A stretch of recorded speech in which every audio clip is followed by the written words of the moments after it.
We now run a weekly membership program with Bernardo Kastrup that you can join at withrealityinmind.com. This includes weekly Q&As, special guests like Rupert Spira, Michael Levin, Federico Fagin.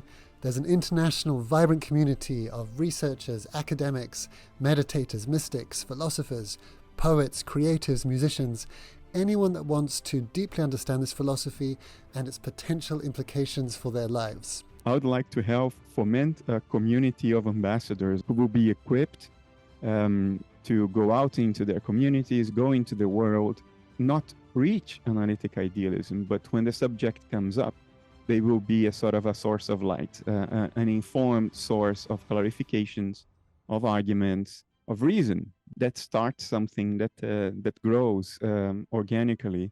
It would be nice to have more voices out there. So I could feel more comfortable myself knowing that there is a whole group of people out there who are carrying the torch.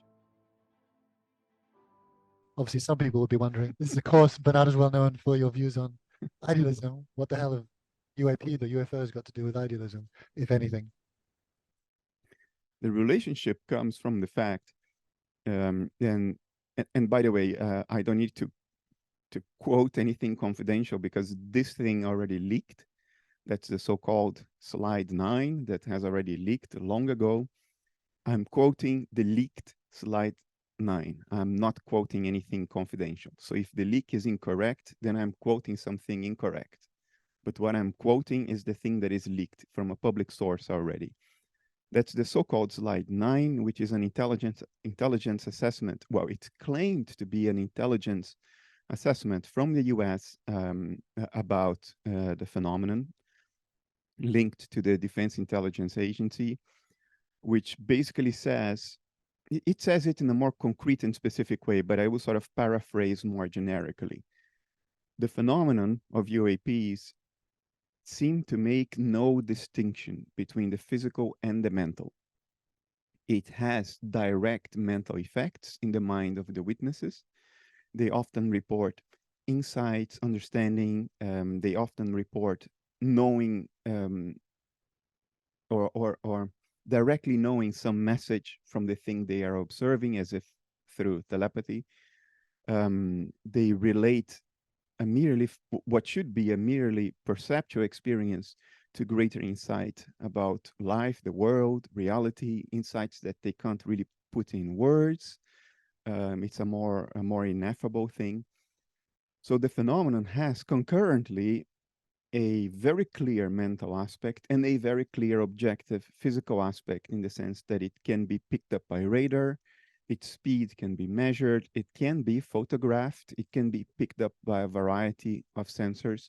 It definitely has a more or less stable physical phase, and it has a mental aspect concurrently.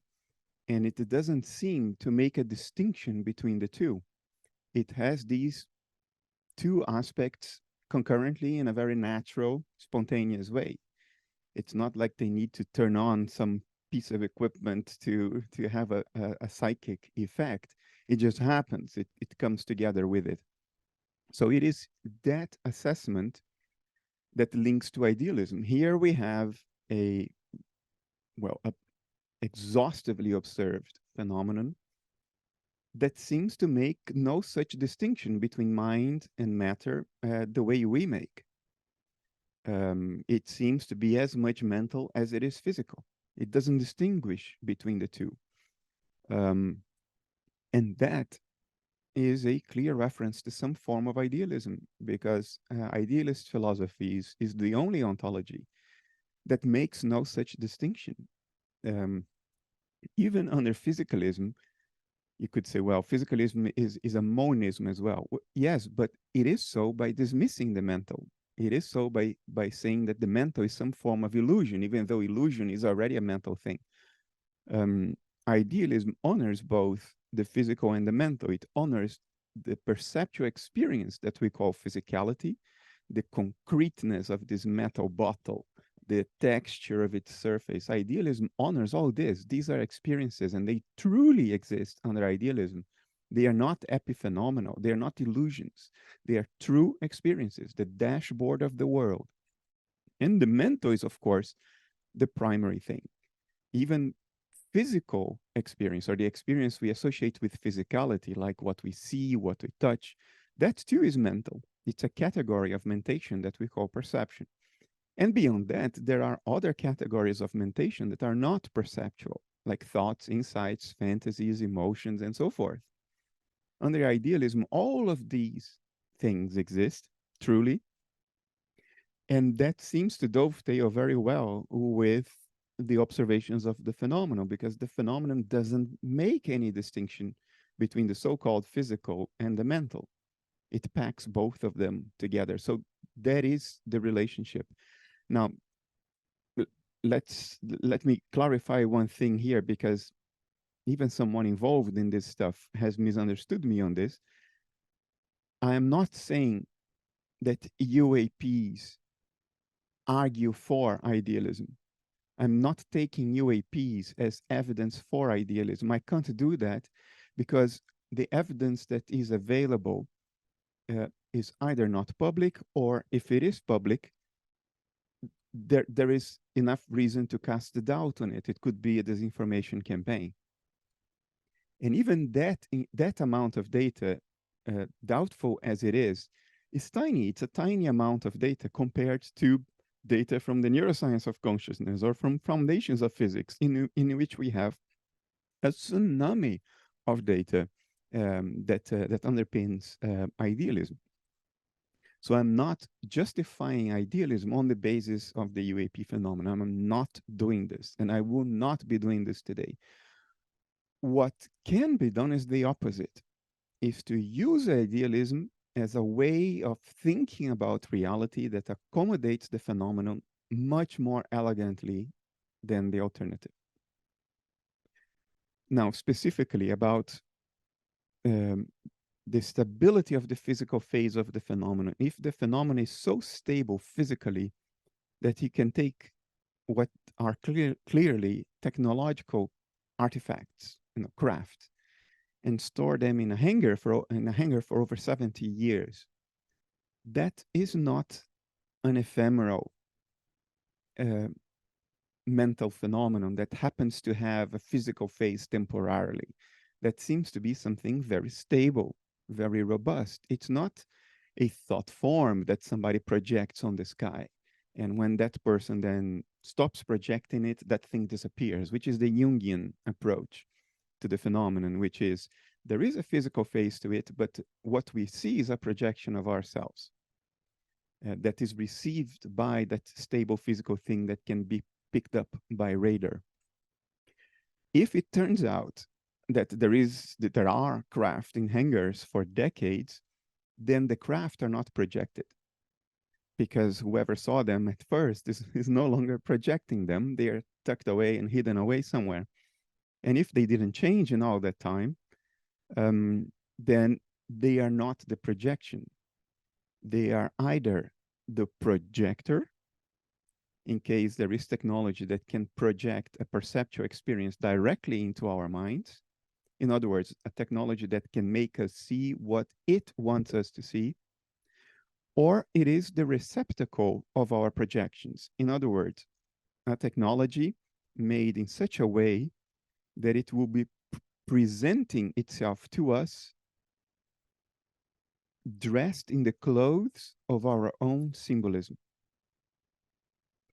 Now, this is not as implausible, or it's not as illogical as it may sound, because if you're talking about another intelligence that didn't evolve on this planet, and therefore an intelligence, or at least didn't evolve on the planet as we see it, then that intelligence will share no semantic references with us. It will share no dictionary. It will inhabit a reality that is sufficiently different that communication will be impossible. Because you see, you may not speak Chinese, but the Chinese also see cars on the street and trees and buildings and other people eating, other people running. So we can immediately communicate because we have these shared references. The world we live in is largely the same. There are buildings in China and buildings in Europe and the US. There are people in China and people in Europe and the US. So the references are the same. We just need to find the correspondences of words or the translation. But when you do not share even the references, what are you going to translate things into? If this thing is from a reality where there are no cars, there are no buildings, there are no trees, there is no walking, there is no drinking, no eating, then how are you going to communicate? Well, there is one way to communicate, at least conceivably, which is to create a technology that embodies some kind of archetypal meaning, and that technology is made in such a way that it will capture our own projections onto it in such a way that those projections will reflect its archetypal meaning. In other words, it's a technology that projects a scaffold, an empty scaffold of meaning, archetypal, and we dress it up with the symbols we associate with those archetypes. So if an alien abductee, so-called alien abductee, is an operating room, then the operating room and the experiments that are being performed are the person's projection onto a sort of an empty scaffolding of archetypal meanings, which corresponds with the archetypal meaning that the non-human intelligence is trying to convey. In other words, we dress up an empty scaffold of meaning with our own symbols, our own concepts, our own episodic memories in such a way that is consistent with the meaning that's being projected. Let me give you a concrete example. In one of Jacques Vallée's books, he narrates one of these absurd so-called alien encounters in which the so-called alien asks the person, "What time is it?" And the person says, "It's 4:30," and it is 4:30. And then the alien says, "No, it's 2 o'clock. You are wrong." It's like, what the hell is this? What is the meaning of this? Well, if you try to understand this as the person's projection on a sort of an empty scaffold of meaning, the message may be, what you think of as time is a misconception. Your understanding of time is wrong. But if there isn't a common language or even a common set of references where we can use concepts such as your or understanding or even time itself, then we can't say your understanding of time is incorrect. That cannot be communicated. We lack a common set of references, let alone a translation dictionary, for one intelligence to communicate that to the other. So the higher intelligence, all it can do is to create a sort of a primed, biased, empty scaffolding of archetypal meaning that attracts a projection from us. And that projection goes as, "It's 4:30. No, you're wrong. It's 2 o'clock. That's our projection. But the underlying meaning is what is being tried to be conveyed, which is your conception of time is wrong. You see what I mean? So that is one possibility, that this craft are a form of technology that either, or this craft, the phenomenon may either be a form of technology that is communicating meaning at a very archetypal level and operates at the level of symbols that we ourselves project. So Jung may be right in that. The other possibility, and they may both be concurrently correct, is that if there are physically stable craft, then instead of just being a kind of archetypally mental scaffolding of meaning, they may actually be technology that directly projects the projector. In other words, it may be projecting onto us as opposed to us projecting onto it. Both may be going on. It will look like I'm being evasive and ambiguous, but the phenomenon is evasive and ambiguous. So since you guys chose to talk about it, that's going to set the tune, the tone for today. I take seriously the notion that there are indeed craft in storage. I do not think it is implausible. I'm not privy to the most privileged information, but I have from people that I think have absolutely no reason to be lying about it in private, that this is indeed the case, that there are these things and that they have been around for a long time, and some of them are in the possession of governments, particularly the US government in the Western Hemisphere. Now, what does this say? It doesn't contradict idealism, because under idealism, the moon is also there. It's, you know, it's a stable part of the world that presents itself to us as the moon, the physical moon. And the thing that presents itself on the dashboard as the physical moon exists, whether we are looking at it or not. Same thing for the alien craft. If there is a mental process out there that, when observed, presents itself on the dashboard as a craft, then for the same reason that the mental process behind the moon is stable, then the mental process behind the craft is stable. You see, there is no contradiction here. The only thing that we have to revise is the notion that the physical phase of it is always projected by us. But the thing we project onto can very well be physically stable. And it can also be a projector. It may be projecting on us or into us. And then that projector can also be physically stable because it's a technology.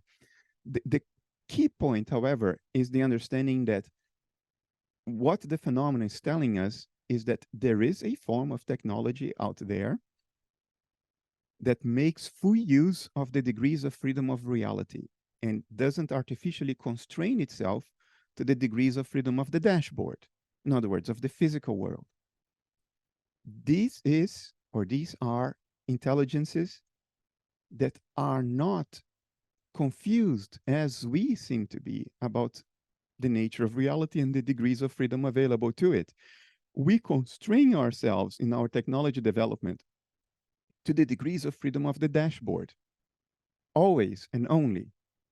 In other words, we constrain ourselves to physicality. We only develop technology based on our understanding of physicality, which is our understanding of how the dials in the dashboard move together with one another.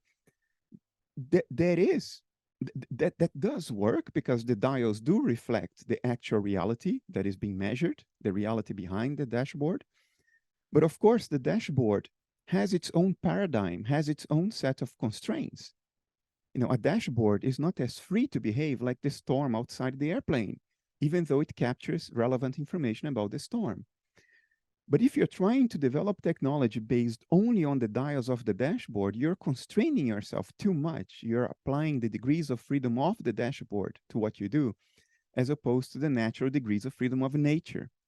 So you cannot create another storm. You can only create dial movements. You can't create a storm. That's our technology. That's how we go about engineering. They don't. Clearly, they don't. They are creating the storm outside. They figured out that the degrees of freedom of their perceptual screen are just that, the degrees of freedom of their perceptual screen, not the degrees of freedom of nature. And they don't give a damn about this distinction we make about the physical and the mental. They walk all over it and piss all over it, because that's not their paradigm. That's what the thing seems to be saying. And the link to idealism, again, is that people in some circles have figured out that idealism is the most profitable way to try to wrap one's head about it. Because make no mistake, even if there are these craft in storage for 70 years, and people have been trying to drill into them and do whatever they are doing with them, nobody has figured out what it is. And that is a great motivation to not disclose, because when a government that wants to be respected and wants to be seen as being in control, when it does not have a story to tell you about what it is that it's disclosing to you, when it can't tell you, yes, this has been happening, and we are sorry we didn't tell it to you before, but don't worry about it. We are on top of it. We figured it out. We know what you're doing. They can't say that because they don't know. They haven't figured it out. To the point that they may be giving up on figuring it out. How will they disclose? Yes, guys, we sat on it for 70 years. And by the way, we don't have a clue what's going on. Hey, that's a lot trickier for any government to do. I'll leave it here. So then would you think that speculatively these entities are dissociated alters with a different sort of dashboard? They seem, if they're manipulating, unadorned archetypes in an intentional way, that seems like they would have a very different dashboard, or maybe you were sort of intimating they can transcend their own dashboard. What's your sort of tentative definition of what these entities might be? There is a hypothesis that the things inside the craft are not the real non-human intelligence. They are biological constructs, avatars, if you will, like in the movie Avatar of 13 years ago. They are not the actual intelligence. They are part of the technology. But they do have stable physical forms. Sometimes, in many instances, they don't. In many instances, what people report is a variety of physical forms that are clearly filling in an archetypal template, but they are projections of ourselves. But in the event that there are biologicals in freezers, well, that's not that. That's a real dissociated complex that has the stable physical form of a dead biological organism in a freezer, just like we do, just like our own alters have a stable physical form because we are stable alters. There are alters inside the craft that have a stable physical form, stable enough that you can put them in a freezer. The question is, are they naturally evolved or are they engineered? The preferred interpretation, for reasons that I'm not privy to, is that they are engineered. They are avatars. So they're alters too. At least these engineered things are alters. Whether the true NIH is an alter, I think it's almost inevitable that it would be, because otherwise it's just nature. So I think they too are alters. Look, we have been running around this rock for maximum 300,000 years in this anatomical form. And thinking in language, thinking symbolically like we do, for maximum 50,000 years. 50,000 years in a universe that is 18 billion years old. It leaves, imagine where we will be if we don't kill ourselves. Imagine where we will be in 1,000 years. Now, if there are things out there with a head start of a billion years, then it is impossible with our conceptual armor to distinguish them from divinities. It's completely impossible. We don't have the references and the concepts to make that distinction. So I do think they are alters too, but they have developed to an extent that it is literally unimaginable to us.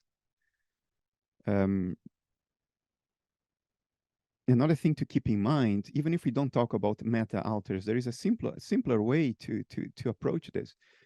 What we call the physical world is given by our cognitive apparatus. It's given by what evolution, by natural selection on this planet has favored as salient information about the world. We pick out from the world what is salient for our survival. Whatever is going on out there that is not salient for our survival, we would never have evolved to pick out. So it's not part of the physical world, because the physical world is in here. It's a construct of our own perceptual and cognitive apparatuses. The physical world is not out there, but there is a world out there. And it tends to have a lot more to it, unimaginably more, than what can be discerned in the physical world. Because again, the physical world will have evolved to pick out only what is salient for our survival on this little rock. It will not pick anything else out.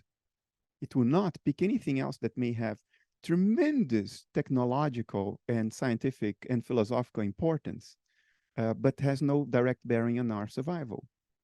We didn't evolve for that. We evolved to survive in the savannah.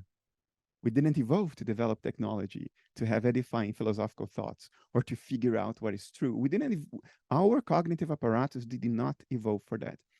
So even if the NIH, the non-human intelligences, are in the exact same universe where we are right now, if they evolved differently, they will pick out, it stands to reason, they will pick out completely different aspects of that world.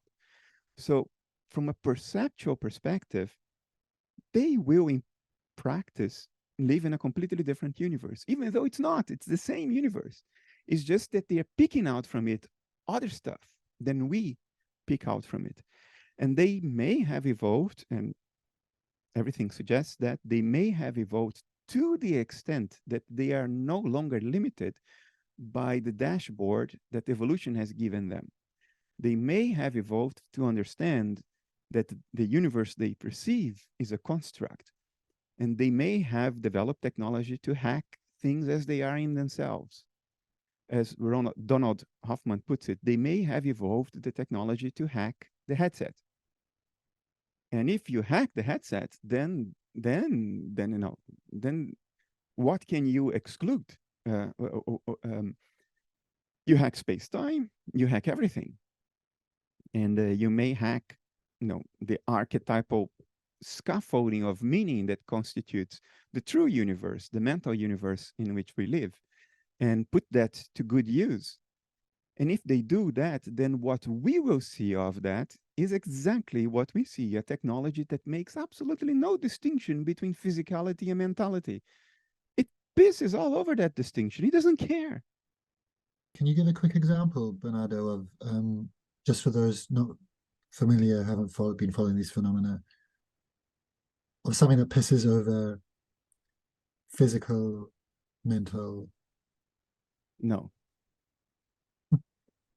Nico, do you want to ask? There's a couple of clarifying questions which we'll do before. I can give you something. Okay. Something has been leaked that's called slide 9. It is a crime to pass on confidential information that has been leaked. But there is something out there called slide 9 that you can Google. And then I didn't pass it on to anybody. You Google it yourself. It's news. It has been talked about in the news. A leak that's called slide 9. I personally take that leak seriously. I think it's an authentic slide. That's my opinion.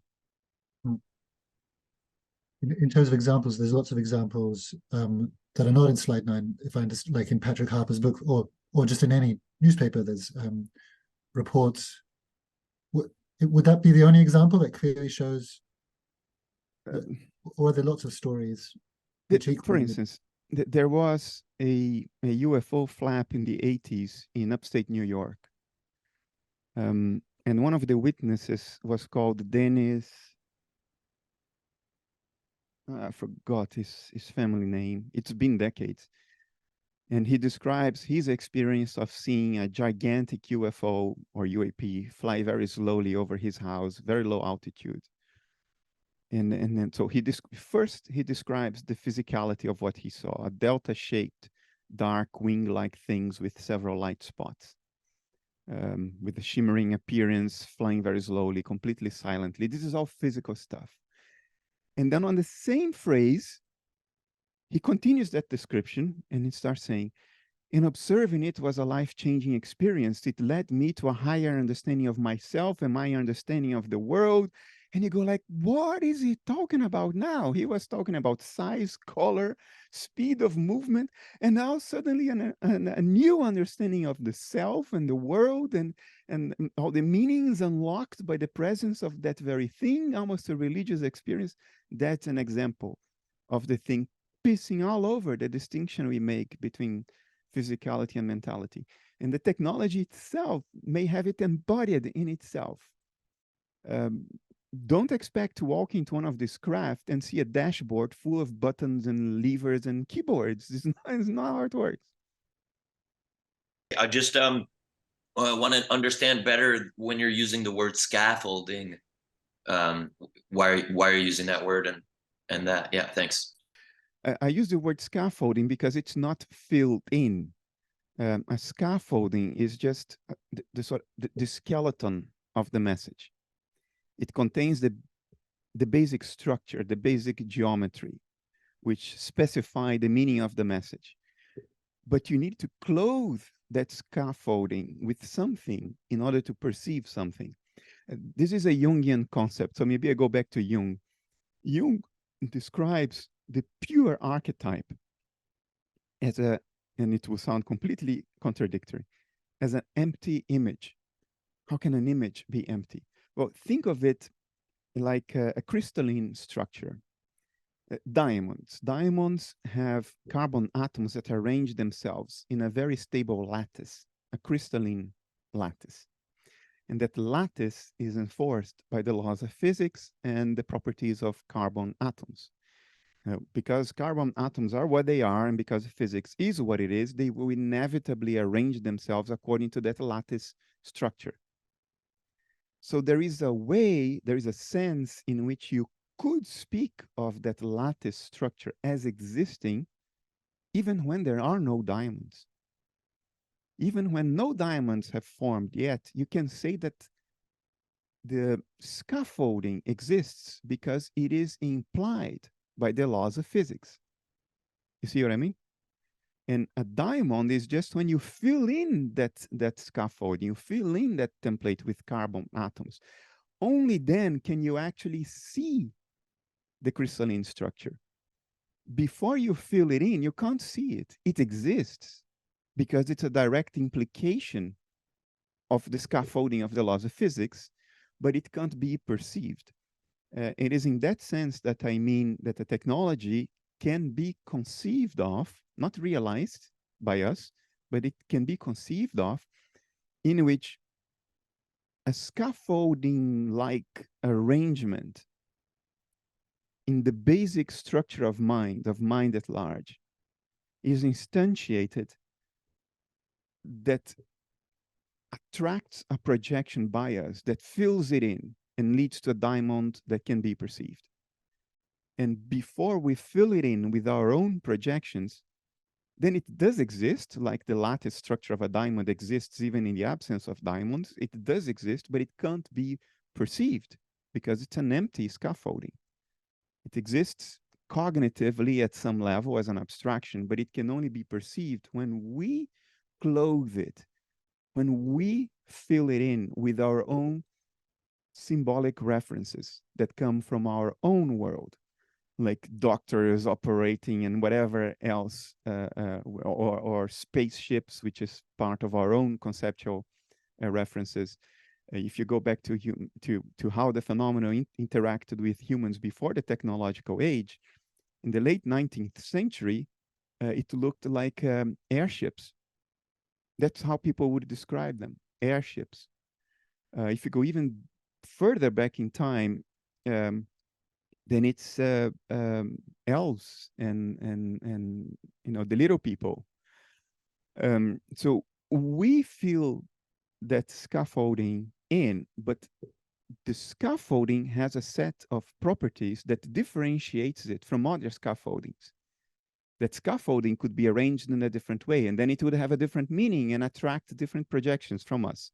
It would mean something else. So a technology can be conceived of in which you construct a scaffolding that is only going to attract certain meanings, but it's completely agnostic of this, the symbolic carrier of that meaning, because that is projected by the receiver of the message. We clothe it in based on our cognitive references, our symbolic references, be them spaceships or airships or elves. We will clothe it in, but we will always clothe it in according to the meaning that it has built into itself. And that is what the technology does. That's the universal translator. It's the only way a universal translator can be built. It's like that. Okay, cool. Would you say there's a distinction between the scaffolding of the diamond, the laws of physics being the scaffolding, and then like the scaffolding of the UAP, that it's not the laws of physics, but it's like a scaffolding of the mind, or same scaffolding?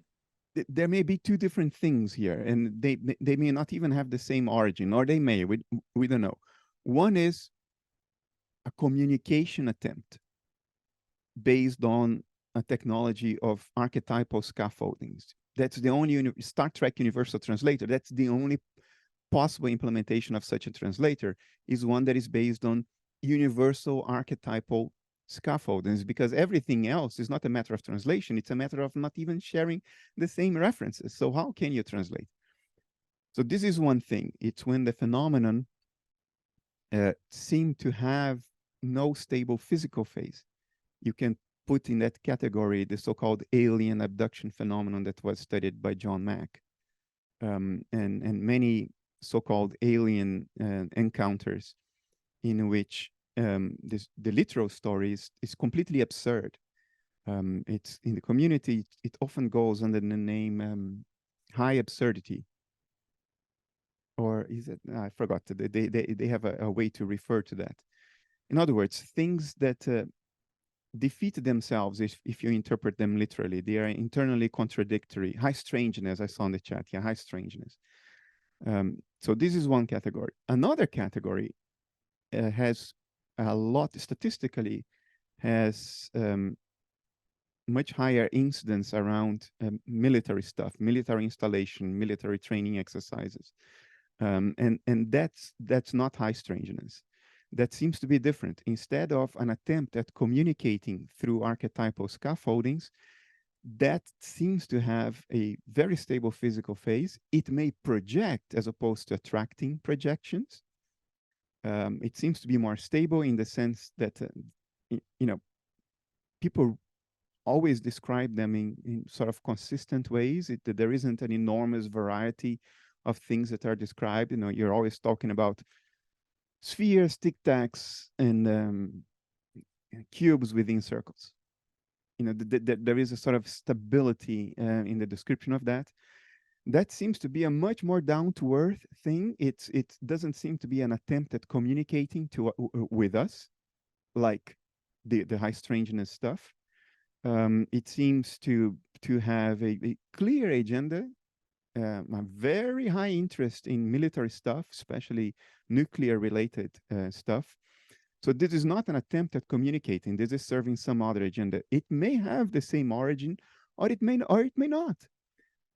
Personally, I think it probably doesn't. It doesn't have the same origin. We may be talking about something else. And if there are craft in hangars, it's probably of this latter type. It's not the high strangeness thing. So the alien, it's a clarifying comment from earlier. So the alien dashboard has a completely different set of dials than sorry. So the alien dashboard has a completely different set of dials than ours, but they're able to map theirs onto ours so that we can see them. Correct. Let's speak in terms of these two categories. The high strangeness category is an attempt at communication.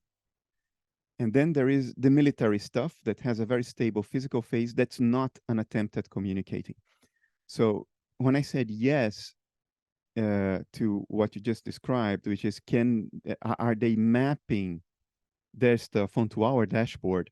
I said yes for the first category, for an attempt at communication, because they can only communicate if they map their stuff, their meaning world, onto our dashboard. Otherwise, there's nothing we can see.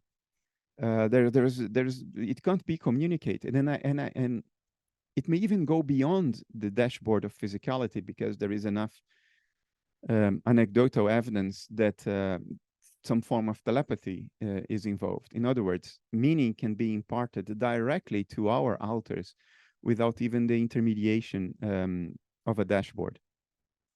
So that's one possibility. That's what I said yes to.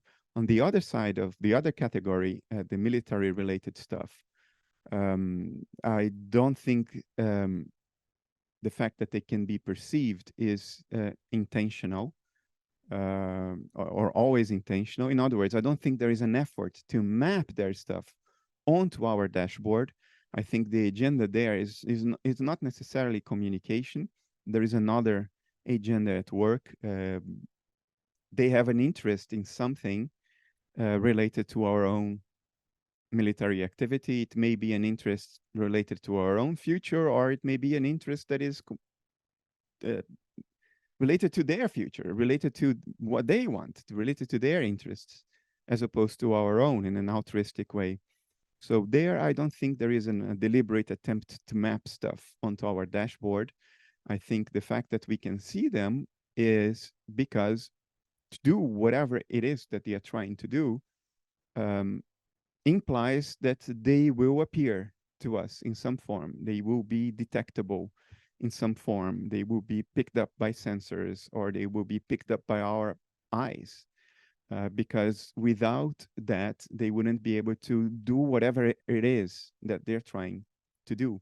Notice that in the history of the phenomenon, it is the high strangeness part that has been around forever. The more military-related part seems to be a 20th century thing, a Second World War timescale thing. So we may be talking about different things here. What's your most optimistic, or what would be the most exciting scenario of where this goes next? Of like what might be revealed and what it might mean for humans, if anything. And it could be this question is nonsensical. No. It's I haven't been involved in this for a long time either. I read the books of Jacques Vallée over the years.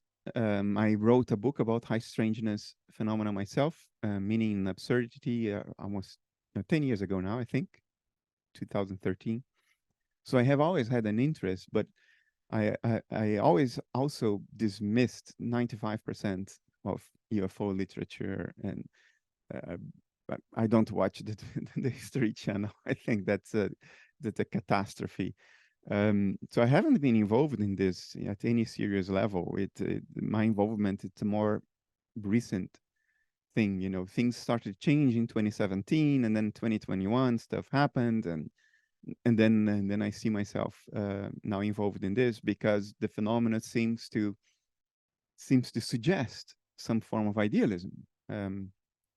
So yeah, people put one and one together. So I will not be speaking from long experience. That's what I'm trying to say. So you have to take everything I'm about to say with a grain of salt. I don't even know how much of what I hear I can trust, because misinformation has been a part of this game forever. And there is no doubt disinformation has played an important role in the UAP topic. It's very useful if you want to disguise, paradigm shifting new military technology. It's very useful to put out disinformation messaging about UAPs so you don't alert your opponents. Or you want to put out lots of contradictory messages about, is it UAP, is it military technology by the US? You want to put a flood of those contradictory messages out there so their spies don't know where even to begin looking. Should they go to Area 51? Isn't it alien stuff there? Do we need to spy on that? Should we steer our satellites to that latitude? It's very useful, this information territory.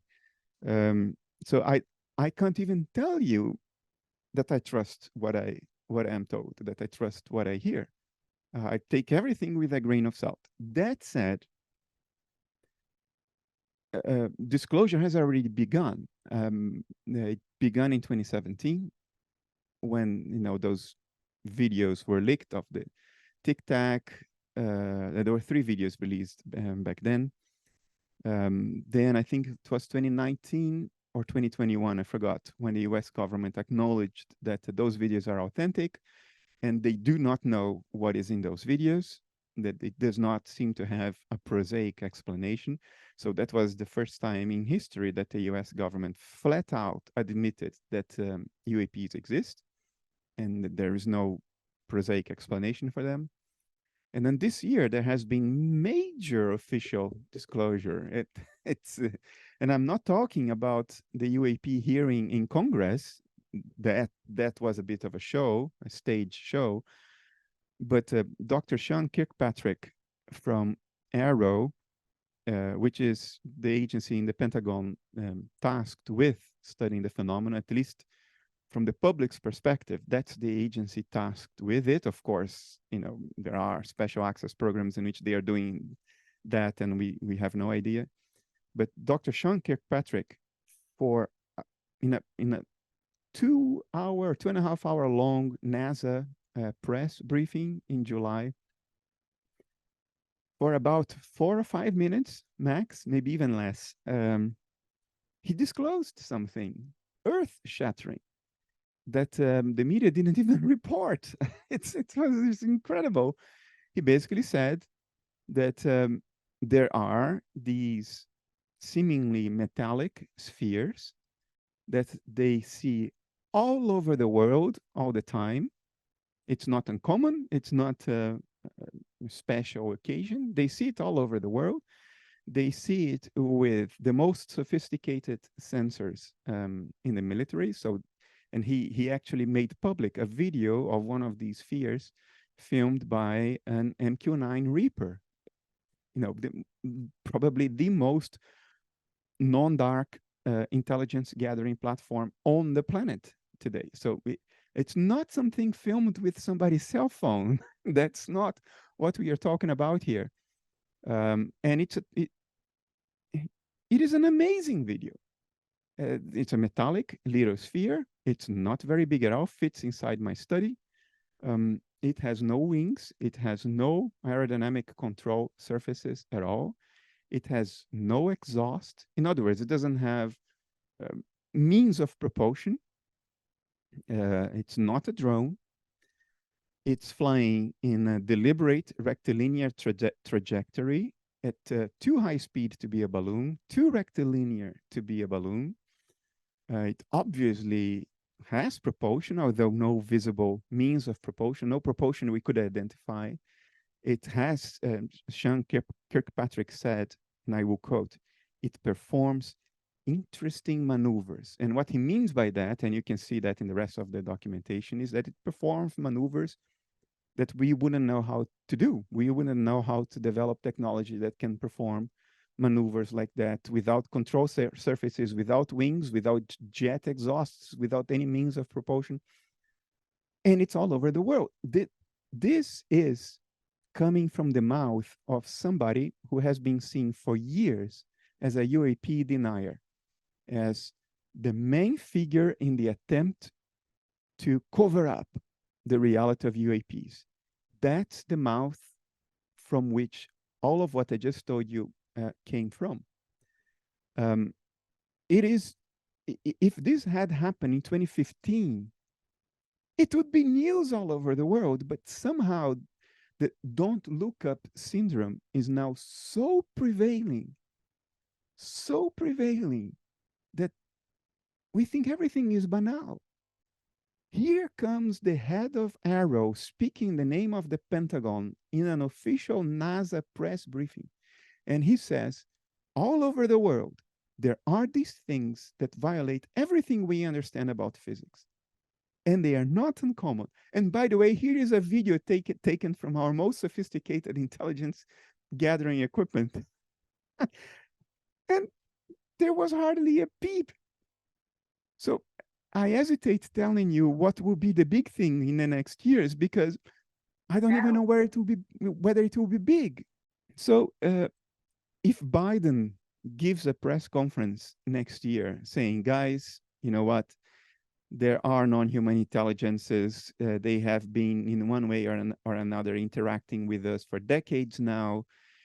And we don't know really what they are or what their agenda is or how the whole thing works, but we know that this is going on. I don't know whether it will be a fantastic thing or not. Maybe the don't look up syndrome will continue, and we will go like, it's just one of those things, you know. We have an amazing ability to banalize everything, turn everything into banal stuff. With all these disclaimers, there are three perspectives on disclosure. One, by someone I respect, it will happen in 10 years. 10 years is the time we need to do it in a controlled way. I personally think this is a very old-fashioned way of looking at it. It comes from one of the elders of the people involved in this stuff. The person in question is our elder, so to say. So it's not surprising he seems to have an old-fashioned perspective on this. So 10 years, that's one possibility. 2033. A more realistic perspective is there will be full disclosure this decade. And when I say full disclosure, I don't mean they will disclose the technology, because I don't think they understand it. And whatever they do understand, it will not be disclosed. It will be a disclosure of the fact that this is happening. This stuff exists. It is intelligent, it's even biological, and it has technology that does things we can't do. So 2030. The third perspective is it's not under our control, because the phenomenon, it's on, look, there is reason to think the military category of the phenomenon, what I'm calling the military category, is becoming more and more active to a point where you either disclose it even when you don't want, in order to maintain the semblance that you have some form of control, or you just look like an idiot if you don't disclose, because it will be so predominant, it will be everywhere, it will be messing up with everything, all the geopolitics of the planet, that if you don't disclose, you look like an idiot. So this view is one that says disclosure happens next year. My own view is this decade. I don't think it can be. And look, it's already happening. When I say this decade, what I mean is the disclosure process ends, comes to a conclusion this decade. That's what I mean. It started in 2017, very slowly. And it's going very well because of the don't look up syndrome. Nobody's up in arms. No, nobody's making a fuss out of it. Sean Kirkpatrick says there are spheres doing stuff that violate physics all over the world. and nobody seems to be surprised. It's just amazing stuff. Humanity never ceases to surprise me. Have you seen The Truman Show? Oh, yeah. And the final scene where they're like, wow, that was amazing. Yeah. What's on the next channel? Yeah. And just probing further, and you may have no idea, so you're just like, okay, so it's clearly something amazing, but do you have a hope or a sense of like, okay, if these are, well, like in spiritual circles, for example, there's this notion of ascended masters, whatever, and guides, and like, you know, maybe someone might hope, okay, hopefully a species more intelligent than us will give us some guidance on how to evolve as a, you know, in a more, you know, to use Federico Fagin, his sense of what reality might be trying to do is nudge us towards more harmonious ways of cooperating. Do you have any semblance of hope that this is related to that, or it's like? Indications are that it's not like that. It's not going to be the second coming of Jesus to save us all. Look, they have the technology to turn off nuclear missiles in their silos. They didn't stop what's happening in Ukraine. They didn't stop what's happening in Israel. They surely are monitoring to the point of making other parties involved very uncomfortable, but they are not stopping anything. They never stopped us. They never saved us from ourselves. They never stopped the carnage. So no, I don't think the ascended masters are coming to earth to bring us to heaven and save us all and bring the light. No, I don't think that's what's going on. And there's nothing in the limited and contradictory body of the evidence that we have access to that suggests that. Nothing whatsoever. It may be a much more down-to-earth, pragmatic story than we would like to think. It would definitely force us to review our entire philosophy, maybe even to review our science, but it is not the second coming. No, I don't think so. No, it may even be hard to digest. Just so you know, I'm Jewish, and we're still waiting for the first coming. So, Bernardo, thank you so much. This is a topic that's very dear to me, that I've studied for about 20 odd years. And a couple of years ago, when you spoke to it in this class, I just lit up like a light bulb. And it's been such a wonderful and illuminating experience to hear you come out more about it and elucidate more about it, especially in relationship to idealism. So thank you.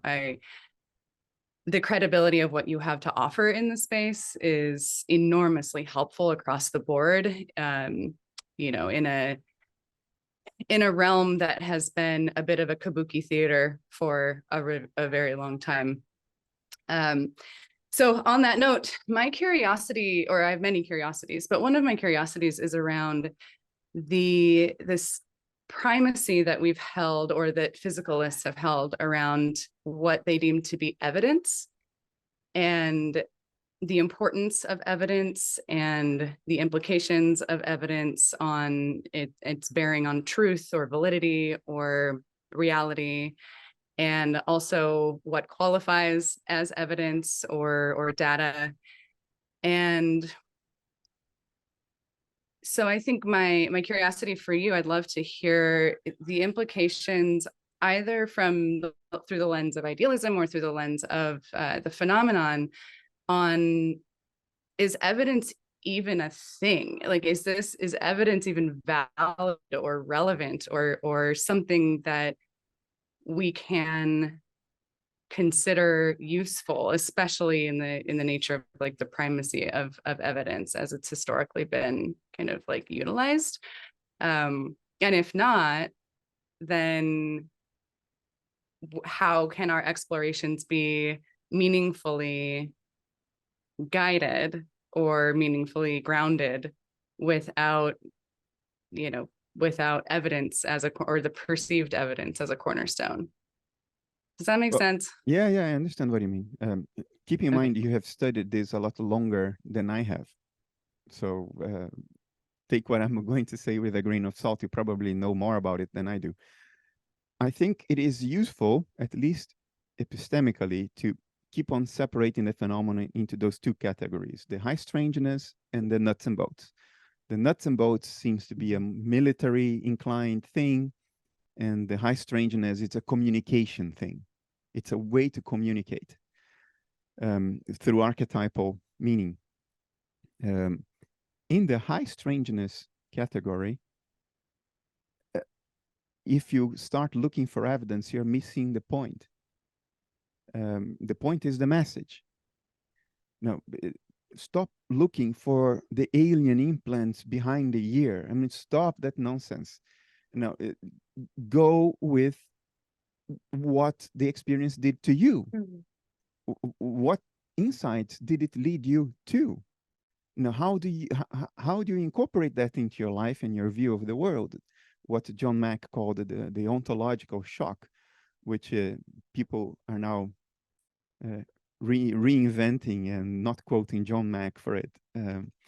So he came up with this notion of ontological shock back in the 90s.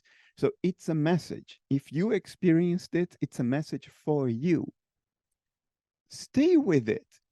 Stop trying to figure out how to, take the alien implant from up your nose and show it to everybody. Look, they really abducted me. It doesn't matter. It doesn't matter.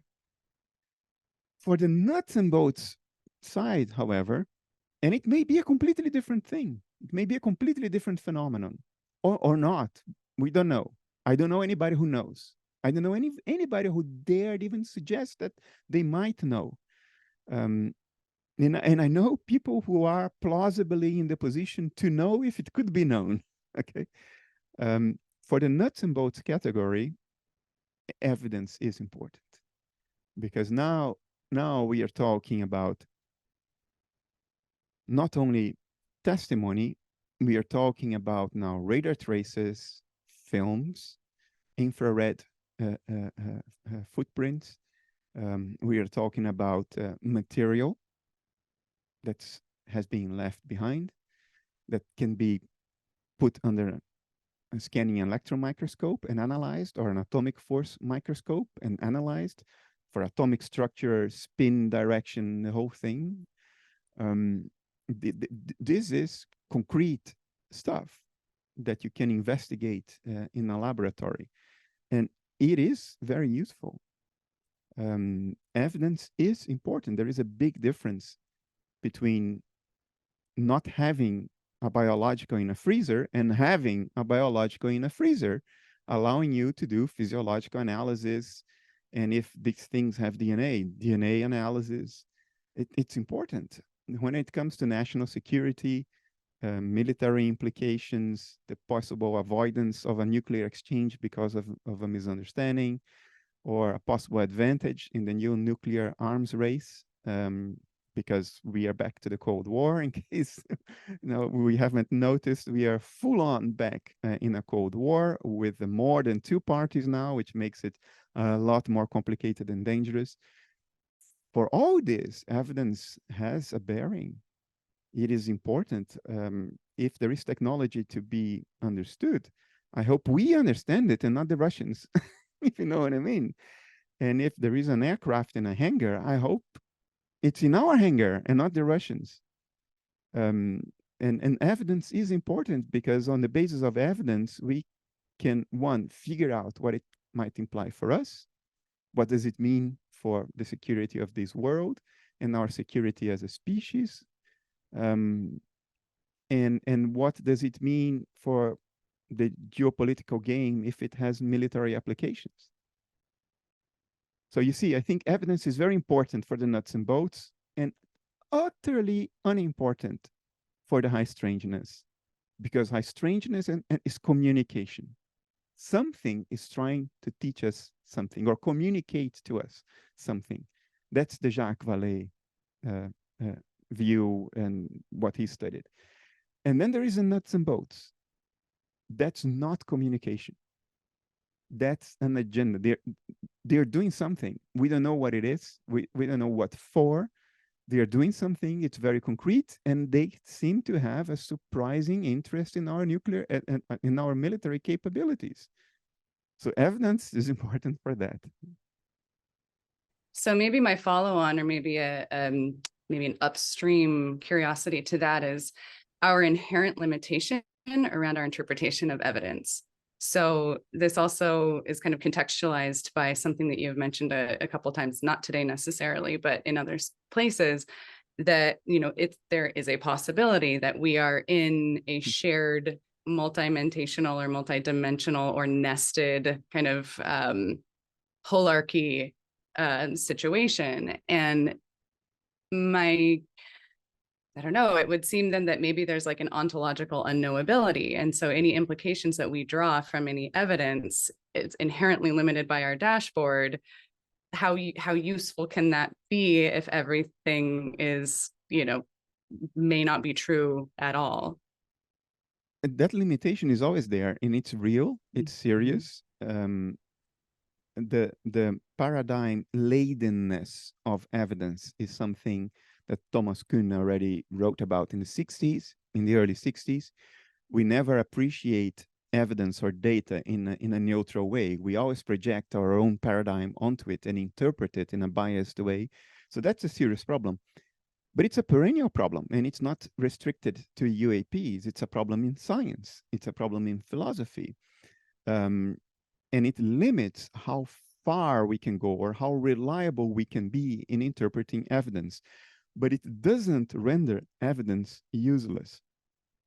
It's Otherwise, we would have abandoned evidence in science and philosophy, and we haven't. I certainly haven't. I always use evidence and data.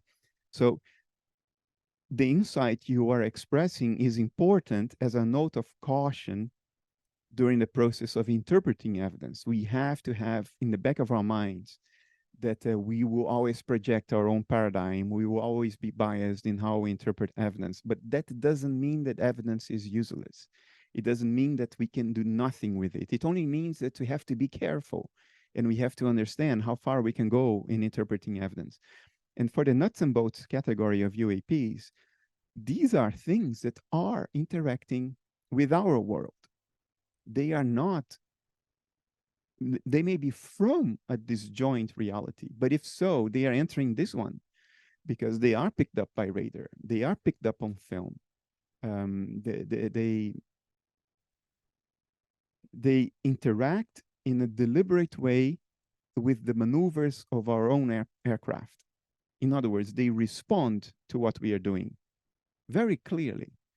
That means that at least some of it is protruding into our world. And to that extent, the evidence that comes from that protrusion is important because it is overlapping with our world, even if it's originating from another world of, I don't mean a fundamentally other world. What I mean is the aspects of this world that don't show up on our dashboard. That's what I mean by another world. It's not really another world. It's this world we are in, but we don't pick it up. We don't pick it out because of the limitations of our dashboard. So that evidence that comes out of this protrusion into our dashboard can be interpreted according to the paradigm of our dashboard because it intruded into it. Know what I mean? Now, we cannot now extrapolate that evidence into what these things really, really, really are because we don't know where they are coming from. But insofar as they protrude into the physical world, the evidence that arises from that protrusion can be interpreted in our dashboard. You see what I mean? Someone asking, just if it's too personal, just feel free not to answer, Bernardo. Are you willing to relate this distinction you made with your previous answer to your own experience with a UAP when you were a boy? Yeah. Yeah, okay. I see where the question is coming from. Well spotted. Congratulations. You were listening.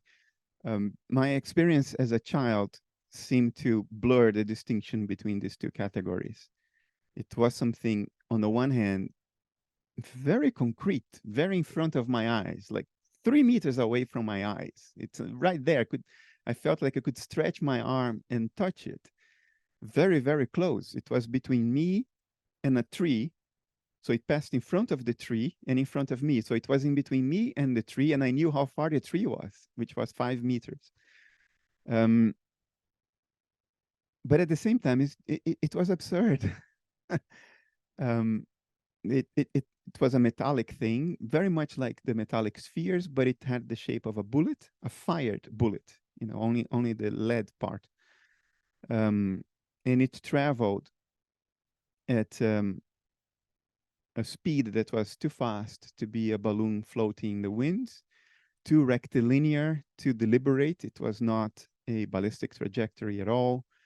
So it was controlled, but it was also not zipping fast. I could contemplate it passing in front of my eyes at a speed of what, 2 meters per second, something like that. Wasn't a balloon, seemed to be very physical, very concrete, very right there, very in my face, color, but it had these little strips, fluttering strips at the back, fluttering, which was like, it's an absurd thing. It's something you would put, you know, as a party decoration. I don't know. But it wasn't a communication attempt. It didn't have a message. It evoked a psychological reaction in me. I was angry at it. I don't know why. When I saw it, my thought was, you shouldn't be here. what the hell are you doing here? You don't belong here. Get a hell out. Get the effing out of here. Now, to this day, I don't understand why a 10, 9-year-old child would react that way against something that, it wasn't, for my child's mind, it wasn't a UFO, because from my child's mind, a UFO is something that happens at night, and it has to do with blinking lights. And that thing happened in broad daylight on a sunny afternoon, and it was not illuminated. It only reflected sunlight. Why I was pissed off at it, I don't know. But I would tend, despite this absurd detail of the fluttering tail end, which was incongruous, apart from that, I would categorize that in the nuts and bolts, because it wasn't an attempt at communicating. It didn't express any archetypal meaning. It was just something flying down in a non-ballistic controlled trajectory that couldn't be a balloon. And this was, I don't know, 1983, 1984, no drones. Certainly not a drone, no means of propulsion, no wings, no control surfaces, nothing. It shouldn't be doing what it was doing. It couldn't be doing what it was doing. And there it was. And I was angry that it was there because it didn't belong here. I would put it in the nuts and bolts, not the high absurdity, despite that one little absurd detail. But for all I know, that was some kind of censor. I don't know. It was absurd to me as a child. Did it feed into life choices later? Or was it just a weird Not thing? at all. No. At least not at a metacognitive level. No, I'm always surprised at how blasé I have always been about that. Because the way the event ended, I don't remember. When it was coming in my direction, it was coming from my right. It was coming this way. So my thoughts during that entrance into my field of view were, get the hell out of here. You don't belong here. What are you doing? Like a father annoyed with a child that did something wrong, except that I was the child. Where did that come from? I have no idea. But the moment it passed and it proceeded to my left, so getting further away from me, the last thought I had that I remember was, because it was going down a controlled trajectory, so I could extrapolate the trajectory. I knew where it was going to land. And my last thought was, oh, I'm going to go there and have a conversation with it. And then I don't remember. It hadn't landed. It seemed to be going to land. I was sure it was going to land. And I could extrapolate exactly where it was going to be. And I formed the decision in my mind, I'm going to run that way. I know where it's going to be. I'm going to go there. And we're going to sort this out. And then I remember nothing. Nothing. Total vacuum of memory. And for some reason, to this day, this doesn't surprise me.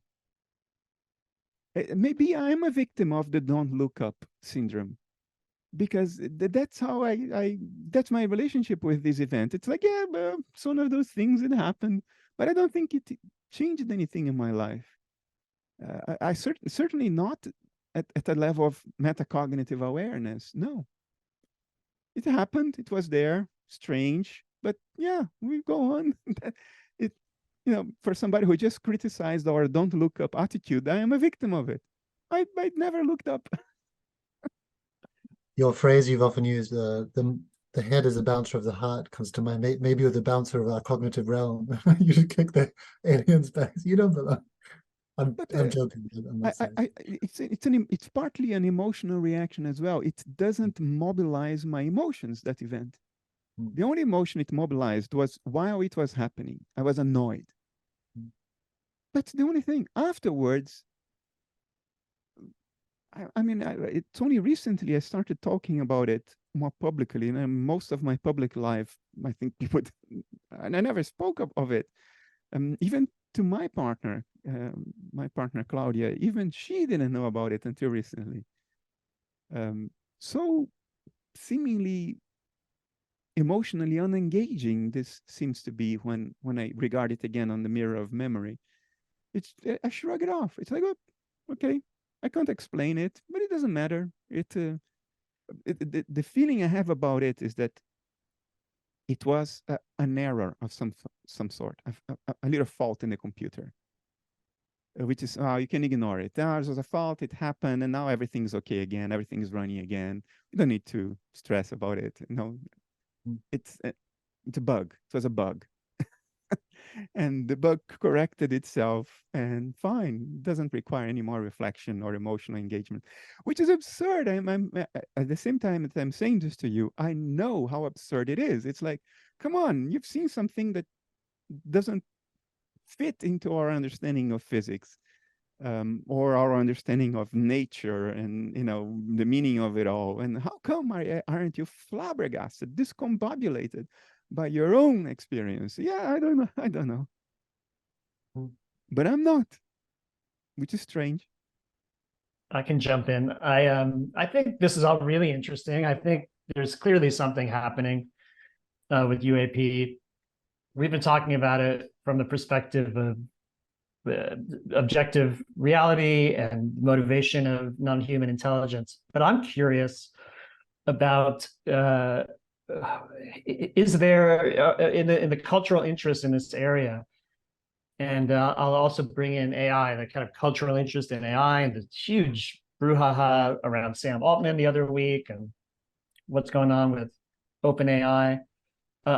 I guess I'm wondering if there's an element of such disturbance in just our kind of quotidian reality right now. There's a world that really feels on the brink of being out of control with what's happening in Ukraine, what's happening in the Middle East, broader problems, the environment, the far right doing well in Argentina, the far right doing well in the Netherlands. One thing I love about analytic idealism is I feel like it opens up onto our everyday reality so beautifully, and offers us ways to just think about, just every day getting up in the morning and, trying to make your way in the world, have good relationships, be useful, be a good person. And I guess I wonder how much of the interest in the phenomenon could have to do with a flight, a kind of a need to escape what is a very, very disturbing moment, it seems, in our world. So there's just some musings I would love you to respond to. I think psychologically, this is not what's happening. I think the danger is there. I think you're correct. I think your line of reasoning is spot on. We could be psychologically primed to deviate our attention from the horrible things happening in the world today, and the directions in which we are going, which don't bode well for the future. We could be psychologically tempted to sort of refocus our attention on something else, some mystery, in order to distract ourselves from the path we are in right now.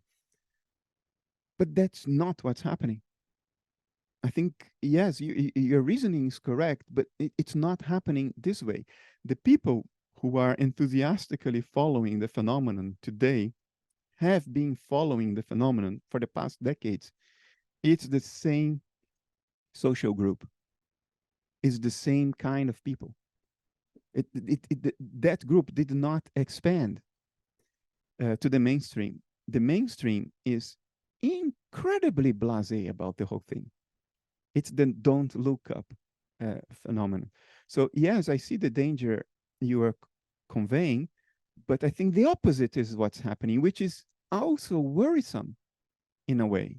We may have desensitized us so incredibly much about the higher questions that we cannot take our eyes off the latest political event, the latest political fight.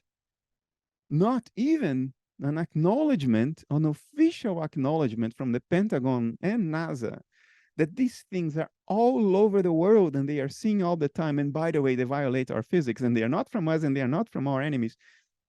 Even that hardly resonated. It was a beep, and that's it. It died. It was was born dead. That news.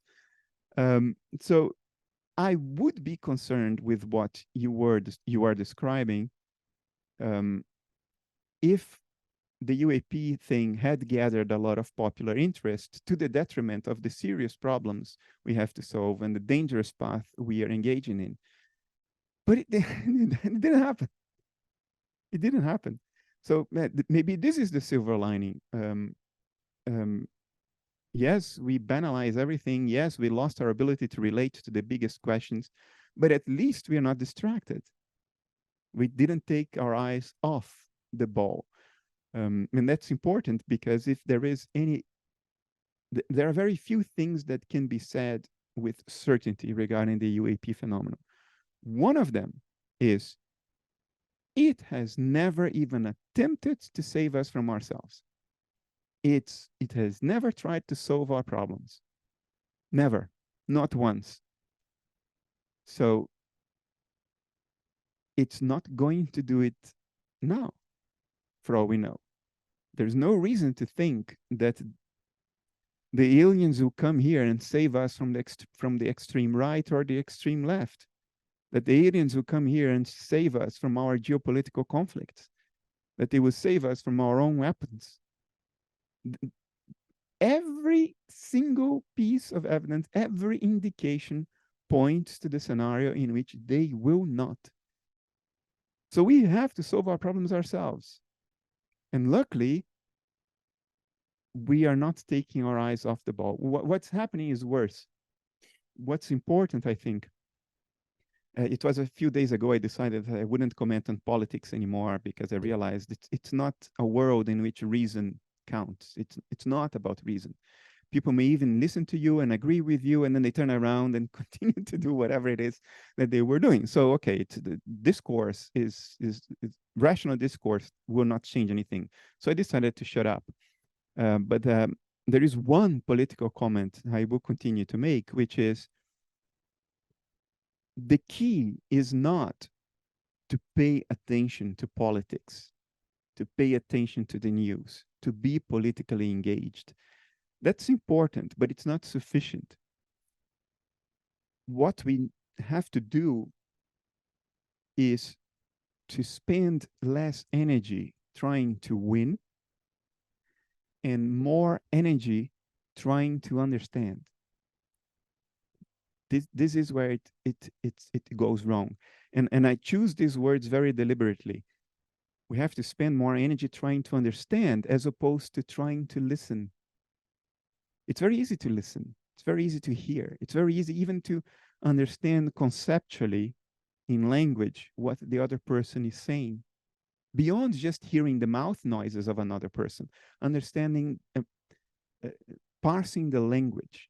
It's very easy to understand the semantic, syntactical structure of what the other person said. What is difficult is to understand the meaning that's trying to be conveyed. That we don't do. We don't spend any time. We don't spend time trying to understand one another. We spend all of our time trying to win.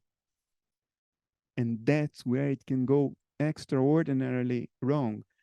Speaking of my own country, the Netherlands, in which right-wing populist, extreme right-wing populist politician has won the elections a couple of days ago, Geert Wilders.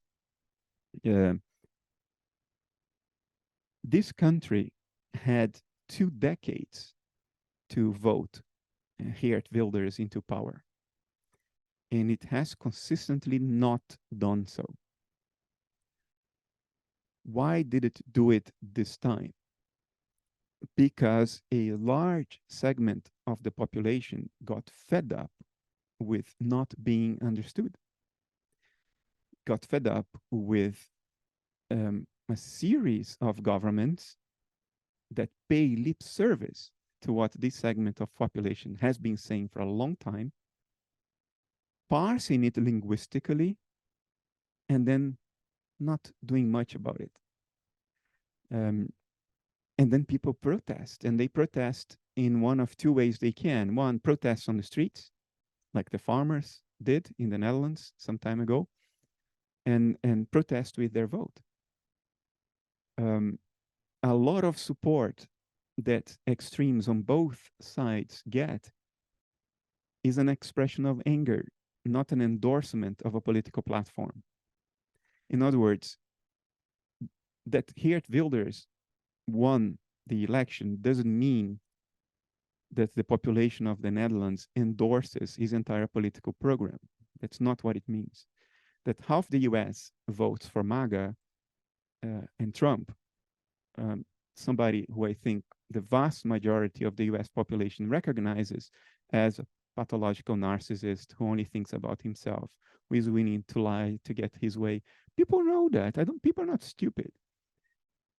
But they are so angry with not being not only heard, but not being actually understood by political elites, that they are very content with throwing a lit match in a barrel of gasoline because they're fed up. And people get fed up when they are ignored, when they have the sense that they are not being taken seriously, they are not being understood, that people are paying lip service to their needs. They understand their needs linguistically, but then they don't take it seriously enough at a deeper level to actually act on that.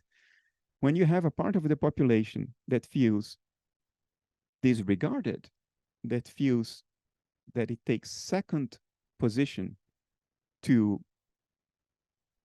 international political agendas, when they think that their own government is more preoccupied with some international geopolitical thing as opposed to the needs of their own citizens, a segment of their own populace, when that's what they conclude, after years trying not to conclude that, and they get angry, they will vote in anger, and they will vote to, light up the gasoline or pour gasoline in the fire, because there is a sense that the only way to be heard is to shake things up in such a dramatically destructive manner that when the pieces fall back in place, they will fall back in a different configuration, and then maybe they will be heard. Then maybe they will be empathized with. Then maybe the political authorities will be able to see things through their eyes and understanding what it is to be them, how hard it is to have the life they have, or how unfulfilling it is to have the life they have. Of course, there is a segment of the population that is just going for the drama, that just want the whole house to catch fire, just to watch the drama because it's entertaining. But I don't think it's a majority at all. I think that's where we are failing, and it has nothing to do with UAPs. We are not failing because we are distracted by UAPs. Incredibly enough, we are not, despite everything that has already been acknowledged by all the official instances, including the ones we consider to be the leaders of the cover-up, like Sean Kirkpatrick, who lost his job on that account a couple of weeks ago. That's not the problem. The problem is that although we hear, we listen, we don't try to understand. We are too busy trying to win. Yeah, I think this is a great answer, and but I want to ask one clarifying question, because when you were talking about Trump voters, you're saying they're not stupid. They know he's a narcissist. But they're trying to send a message. But I think in your tweets saying you weren't going to talk about politics anymore, I think you wrote stupidity reigns supreme. You seem to be saying people are stupid, and that's why you don't want to talk about politics. So this is something I struggle with. Are people stupid? Is this world just stupid? I mean, I'm putting it in simple terms. Or no, actually, there's all kinds of depths happening. I just, need to kind of filter out all the bullshit and find these deeper things. So I'm curious about an apparent contradiction maybe in how stupid you think the culture is. I think stupidity is our undoing. I think stupidity is rampant, widespread. It's all over the place. But I mean it in a way that unifies rather than divides us. What I meant by stupidity is rampant is it's everywhere. It's in us. It's not only on the other side. It's not a criterion for division. It's a criterion it's an invitation for a higher level of self-awareness. The most dangerous stupidity on the planet is suffixed by the letters PhD. So that's what I meant. I didn't mean it to give an excuse to either side to not try to understand the other because the other is just stupid. This stupidity is much more rampant than that. I wish I could just dismiss the people who vote for Geert Wilders as stupid. It would make my life a lot easier. Oh, they are just stupid, you know, and Geert Wilders got 37 seats in a parliament with 150. It's still a minority. It's just that there are the 16 parties. But the other 16 are united in their disagreement with the most contentious aspects of the platform of Geert Wilders. Silly stuff that is unconstitutional. And he knows full well he can never implement, like, forbid the Quran, forbid mosques. That's not what democracies do. We don't forbid religions, or entirely idiotic things like the Netherlands is giving a few dozen F-16 fighter planes to Ukraine. And it's on his written platform. We should not do that. We should keep these aircraft to defend our national boundaries. So he knows what I'm going to tell you now, which is those aircraft were on the second-hand market. They were being sold because the Netherlands bought F-35s. And we just don't have enough bases, airfields, pilots, training facilities, and maintenance facilities to keep all the new F-35s and the old F-16s. So the F-16s were going away anyway, and Geert Wilders knows that full well. But he puts that in his program just to sort of, you know, emotionally inflame his electorate, which is what populists do. They want to emotionally inflame people, saying things that they know are not true. Or when the populist in question is just pathological. I think Trump now, he actually believes what he said, which makes him a lot more dangerous now than he was in 2016, when I think he didn't believe that nonsense. He was playing the fiddle for self-interest. He wanted to be the most powerful man in the world. There was an interview he gave 20 years ago in which he said, if I got into politics one day, it would be for the Republican Party. You know why? Because Republican voters are the stupidest people on the planet. They're the easiest to deceive. And he's on record saying that. 15 years before he was a candidate, or even less. He knew that. I don't think he knows the distinction anymore.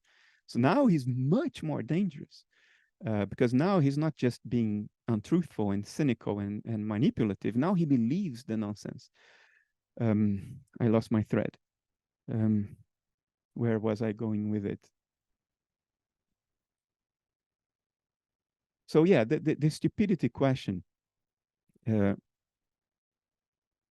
it's present in the most unlikely places. And it's much more dangerous when it's present in the places that we consider to be places of intellectual authority. So that's what I meant. I didn't mean stupidity as a divisive thing. I meant stupidity as a notion of crap in which we are all stepping.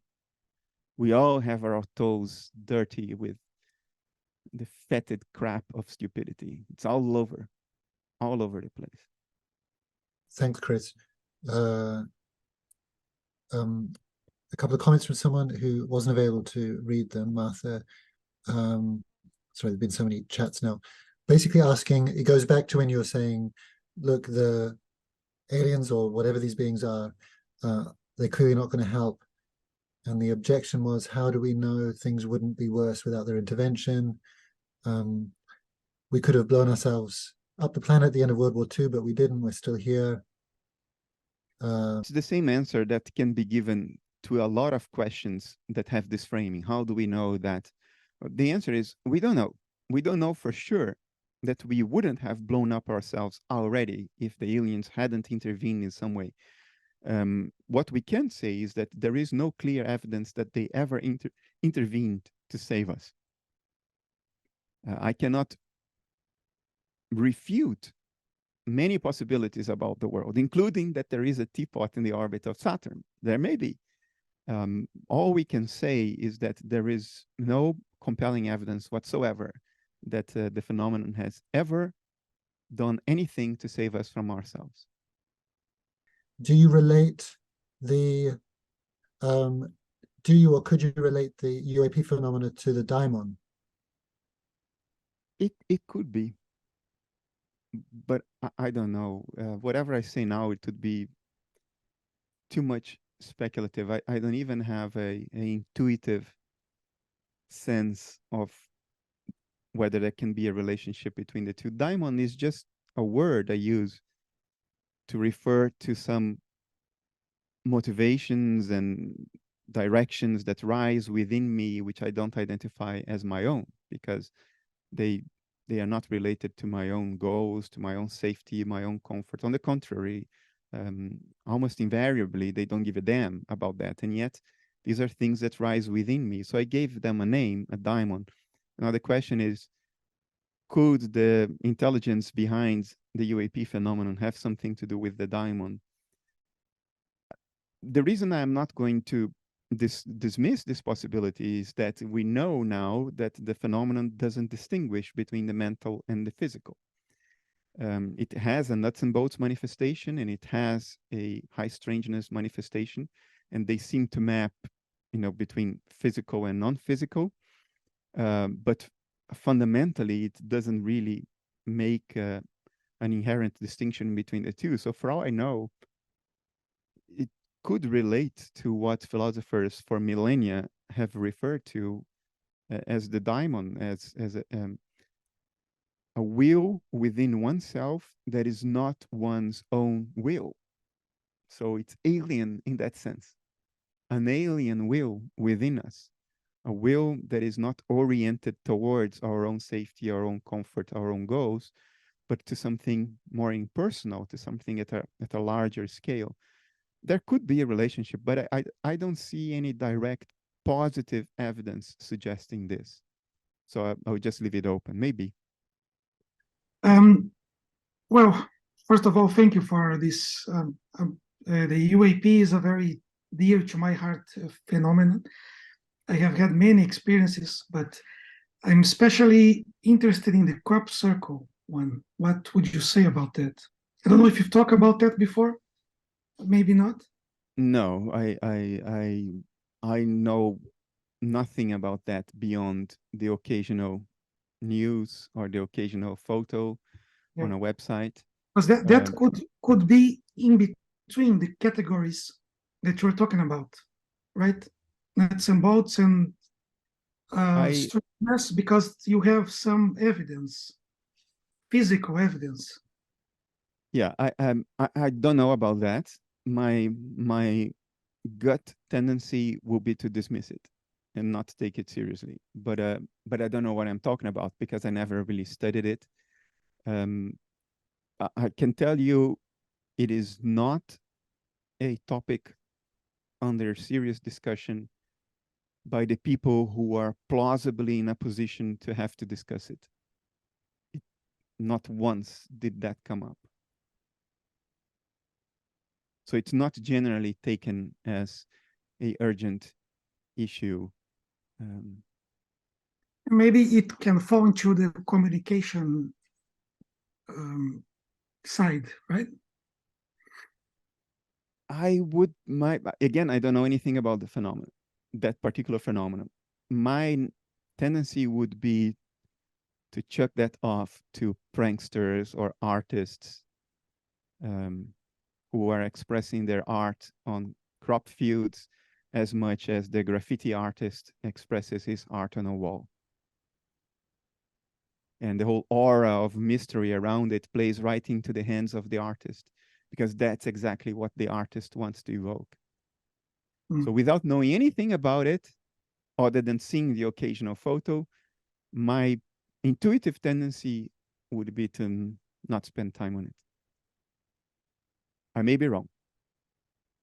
Yeah, so I'm wondering if you imagine that the UAP alters have a different relationship to their disassociative boundary than the majority of alters that we're familiar with. And I would even extend that, if you're willing, to daemons and other supernatural phenomenon that you think maybe are related. The answer is yes, clearly, because to induce a psychic effect on another alter, you have to go across two dissociative boundaries. One is the other alters, and the other one is your own. So that the phenomenon seems to so freely be able to cause a psychic effect inside another alter betrays that its own relationship with its own dissociative boundary is very different from our own. It has evolved to a level of understanding and self-mastery, technological or spiritual self-mastery, or both, that makes its relationship to its own boundary be one that isn't a limiting one. It probably is one related to survival, but not to operational limitations. That's all we can speculate about it. There is enough evidence to think that it is not limited by its own dissociative boundary the way we are. Where do you get your information about UAPs from? Until some time ago, just from the sources everybody can look for. And then now we get into a point where I cannot look, how this will come across extremely wrongly. It's not like I signed some NDA with some secret government agency. That's not it. I'm not even an American citizen. How privy can I be to military state secrets? That's not it. It's just that there is an effort that cuts across society at large and the intelligence community. There is an effort which you could call a half open source effort.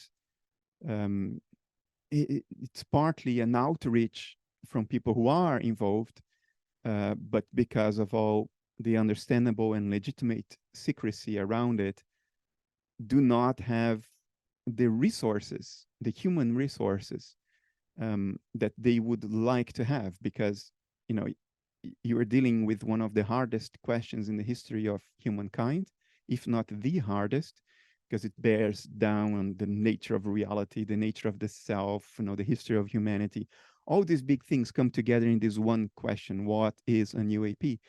And it's the biggest question, and it without a sort of an outreach effort, it has to be addressed by a very, very limited group of people, because how many people can you do a thorough enough background check on and move them to some place in the middle of nowhere? You can't do that. You can only do that for a very few people who are usually selected for technical skills, engineering-oriented skills that are very paradigm-laden.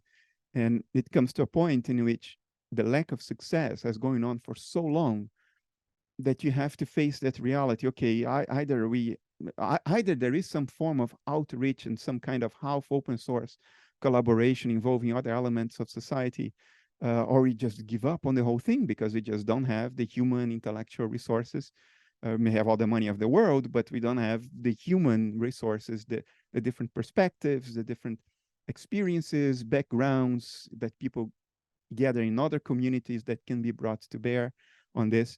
So you do a kind of extremely limited form of outreach, and you bring in some other people and you try to have a discussion. So it's not like I am privy to what's happening in the secret hangars of Lockheed Martin. I've never gone to Lockheed Martin.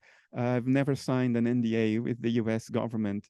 I have been asked, based on trust, to be discreet, because if you make certain discussions completely open, it goes down very unproductive avenues, and it can be misused by large segments of the UFO, so-called UFO community, that makes it a hobby of misinterpreting and misrepresenting whatever is said or not said, and creating all kinds of conspiracy theories. So to avoid that, a degree of discretion is asked, and some minor technological precautions are taken, like these are not discussions happening on a WhatsApp group, you know. But it's also not a discussion encrypted by some quantum computer in Western Australia. No, it's also not that. It's also not that. So my being discreet towards you is not that I am privy to all the secrets, it's just I'm honoring a request based on trust that was considered a condition of participating in some discussions. I wanted to share a reflection on, you were describing how whatever this phenomena is able to influence our internal states in ways that seem surprising. But at another level, it's not that surprising. There's a quote, or maybe you've said you haven't been into this scene for that long, but it's longer than me because I've had almost zero exposure to it. But a quote comes to mind that Michael Levine likes to quote from someone else, something like the words to the effect of, words have the same mechanism of action as drugs, that words are changing your neurochemistry right now. And certainly, a poet becomes a master of that, or a dancer, just by moving, you'll feel all these things and maybe not even know why. So to me, it's not surprising, maybe using mechanisms that we're not super familiar with, but aren't kind of, they're not the same as mind reading. It doesn't seem, do you have a comment on that? I think you're completely right. And I think that's why the phenomenon is so hard to understand from a traditional perspective. And that's the reason for all the frustration on the part of the people involved in trying to make sense of it, because it pisses all over our own categories, our own conceptual drawers. It doesn't fit into that conceptual scheme. And why is that? Is it on purpose? No, it's just being what it is. And it so happens that we developed our conceptual categories to describe a certain aspect of reality that's not the aspect of reality where these things are rooted. So our categories don't apply. And if you are an engineer or a physicist, you are a pragmatist. I know because I am one. You're a pragmatist in trying to develop technology, and pragmatism entails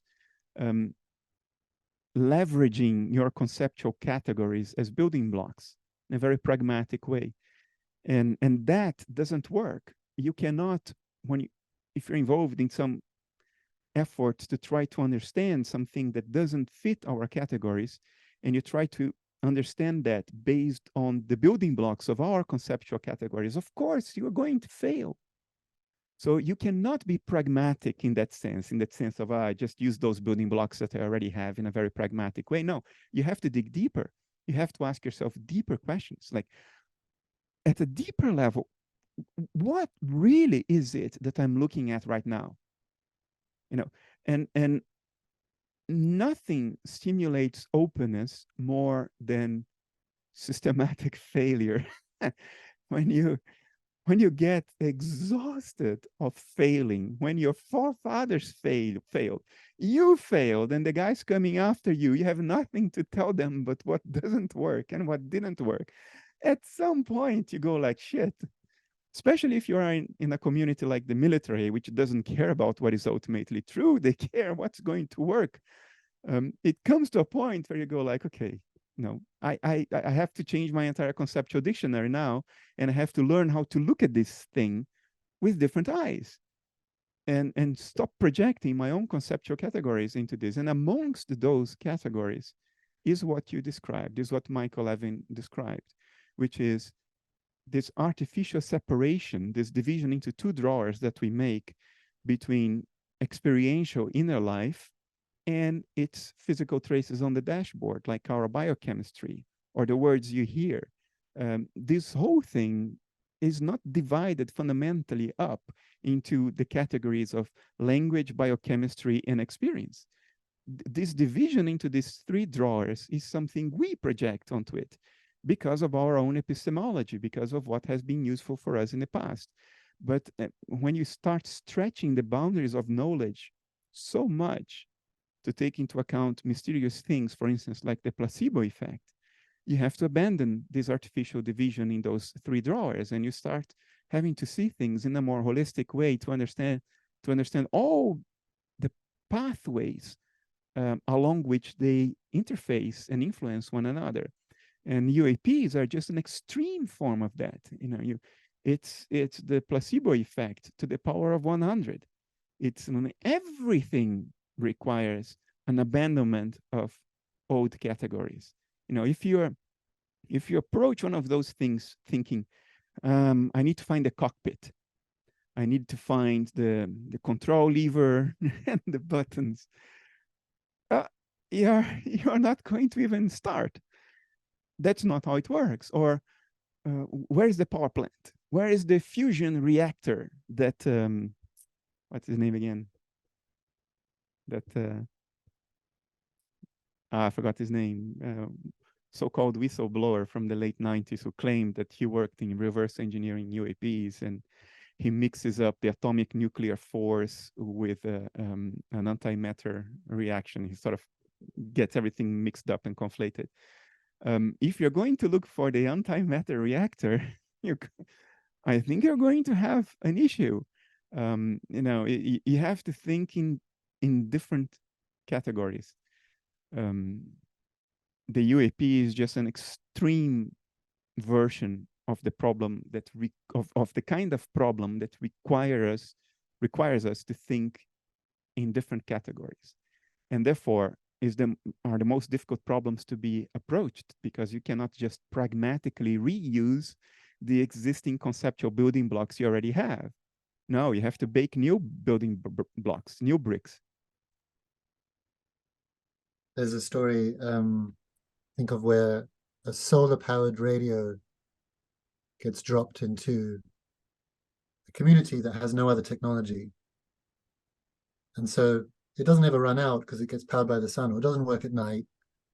Weird noises come out, and they'll develop a mythology to explain it, but they've got no hope in understanding. Of course, you're right. You know, yeah.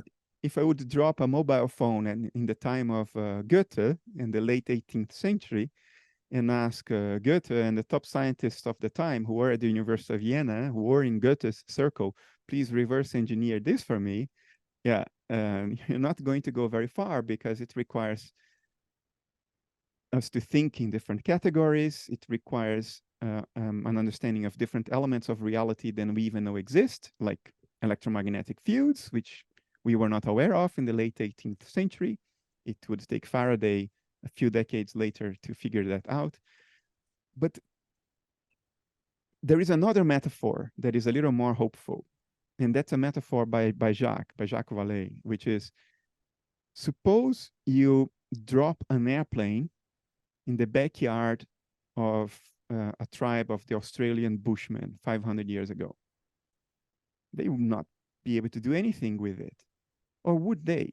Because if they find the landing gear, they may come up with the concept of the wheel. You see, you don't need to understand how the whole plane works, the whole thing about it. You don't need even to be able to put it back together and fly it around. You can get something out of it, even when it's removed from its context. So the landing gear can lead a smart bushman to inventing the wheel, and that can be transformative. What we are trying to do is to find out what wheels are there to invent, and it's not completely hopeless. Yeah, no, I just had a quick question. Hi, Bernardo. Hi, Kieran. Sometimes, and again, I'm coming from a particular perspective, I'm coming from a non-dual spiritual perspective. Sometimes I find that these conversations tend to reinforce the idea of separateness. Oh, well, if there are aliens, then I'm real. You know, it's almost just another version of the illusory separate self algorithm working, like you had in your book More Than Allegory, The Jester. You know, this forgetting that needs to happen for, if you're going to speak in mythic terms, for the goddess to experience her own dream on a local level. I think fundamentally there is no distinction between us and the NIH behind the phenomenon. And I think the phenomenon itself speaks to it, because by having a direct psychic effect on the witness, it is betraying an ontological commonality between it and the witness, because otherwise there would be no way to impart a direct psychic effect. There would be no way, no causal link that could cross an ontological chasm between the two. So the phenomenon itself betrays this ontological commonality between the alien and us, a much more intimate commonality than we think of when we are relating to another person, because another person is not putting thoughts and insights in our heads, but these things do. So in that sense, it's closer to us than the person next door. So yes, you spotted it, and this is not lost in the eyes of a lot of people working on this. This has not been lost on them. The familiarity is much higher. It's much closer to us than we take even other people to be. And at the same time, it's completely alien in its semantic references and in its operational aspects. And there is a word in English that captures that. It's the uncanny. The UAP sits in the uncanny valley. The uncanny valley is a concept from AI developed many years ago, which says the following. In the early stages of AI, an AI will be obviously different from us. So it's not uncanny, it's just alien. It's different. In the later stages, AI will again be obviously different from us, much more intelligent. It will be totally different from us. Not uncanny at all.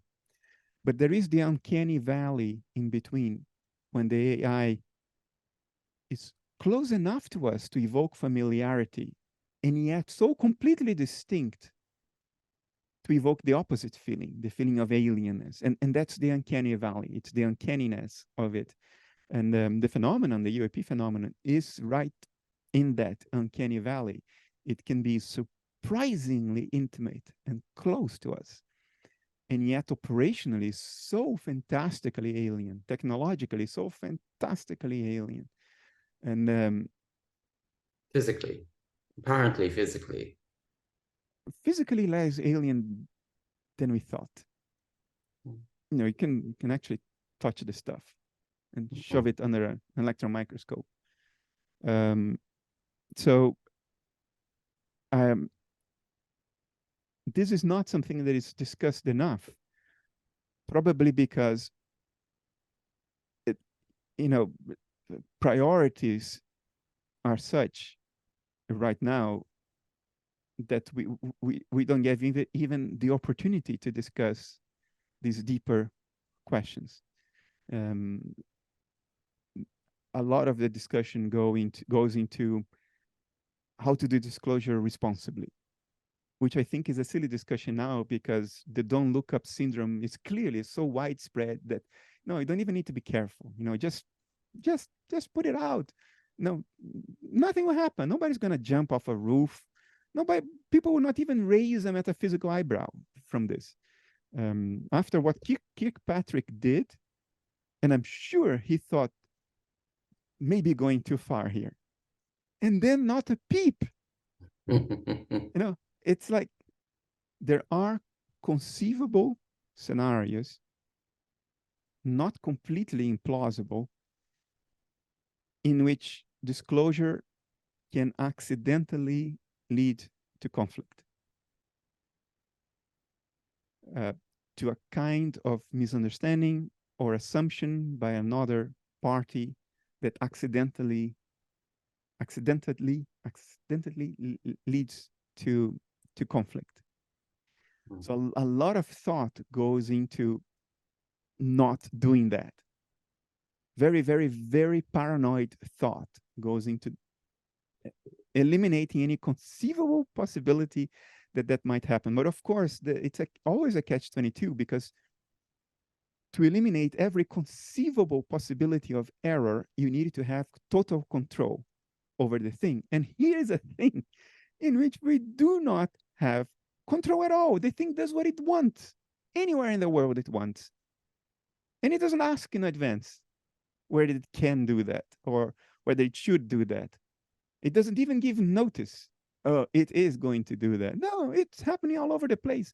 And the same interest it shows in our military infrastructure, it shows in everybody else's military infrastructure, which means it's close and therefore can easily lead to misunderstanding, because the people who are observing it are by training paranoid people who sees everything in terms of us and them, conflict, in terms of opposition, in terms of conflict, because that's their job. It's not wrong. It's how they should think. So a lot of thought goes into all of these, philosophically speaking, less edifying, more peripheral issues, and very little dialogue and discourse goes into the question you raised, which is the most glaringly philosophically significant part of the whole thing, which is how familiar and close to us they are, much closer than the next door neighbor. They can do things so close to us that the next door neighbor can't even dream of doing. That guy, somebody wrote, Dennis Saint was his name, a witness of the Upper New York State UFO flap, Upper Hudson River Valley flap in the 80s. He said, yeah, it was triangular and it had these lights, and it changed my understanding of the nature of life and myself, my understanding of myself. I mean, that's very close. And I wish I could be as close to all of you as that thing was to Dennis Saint. Yeah, that's oneness. I wish I could evoke that kind of insight and in your minds without using, the internet and electronic circuits and words in between. It's very, very, very close. And that gets missed out in all the discourse about the alienness of it. And by the way, there is no evidence it's from another planet either. So it may be less alien than we tend to think, because of all the cultural history of the so-called UFO phenomenon and the simplistic explanation that it's just somebody else from another star system coming here in some kind of beryllium spaceship. It's a little, probably, most likely, a little more complicated than that. So closer to home. My question is, and that it's possible that this has been addressed in, I don't know, year one philosophy, and I haven't caught up with it. But my question is about our conceptual categories, actually, because you said before that, and correct me if I'm wrong, that we might have to transcend in a way our current conceptual categories to be able to discuss. And now my question becomes, what is, I guess, the upper bounds of our conceptual categories? Because it seems to me that our conceptual categories come from our dashboard in a way where even our words come from our physical interactions with the real world. So it's like I grasp them in the same way I grasp a cup, right? And it's like some sort of similar thing going on there. So yes, when we are talking about transcending them, how far can we transcend them? You know what I mean? So yes, thank you very much. It's probably impossible to transcend all of our conceptual categories. That would require us being in a newborn state and building new conceptual categories from scratch. That is not operationally feasible or practical. For starters, it would preempt any possible communication between two human beings, because the categories of language reflect our conceptual categories. So we would have to preserve at least some. Yeah. Some people are very pessimistic about it. They think that we are biologically incapable of figuring the stuff out that we would need to figure out in order to have an understanding of what's going on. Other people like me are more optimistic. I think there are many conceptual categories we apply in an unexamined way to things that we don't need to. We can maintain a foundation of some very basic conceptual categories that we need in order to even begin thinking. Otherwise, we are just a newborn again, and all we can do is say, that's not going to help. But I think there are conceptual categories that are foundational. We can never drop them. but they are not the whole.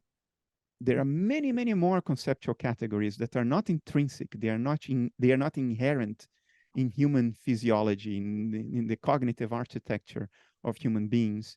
And we can deliberately part with, it would require a lot of disciplined thinking, a lot of self-examination, a constant self-examination to make sure that we don't, by a sort of a knee-jerk reaction, apply those categories when we don't need to.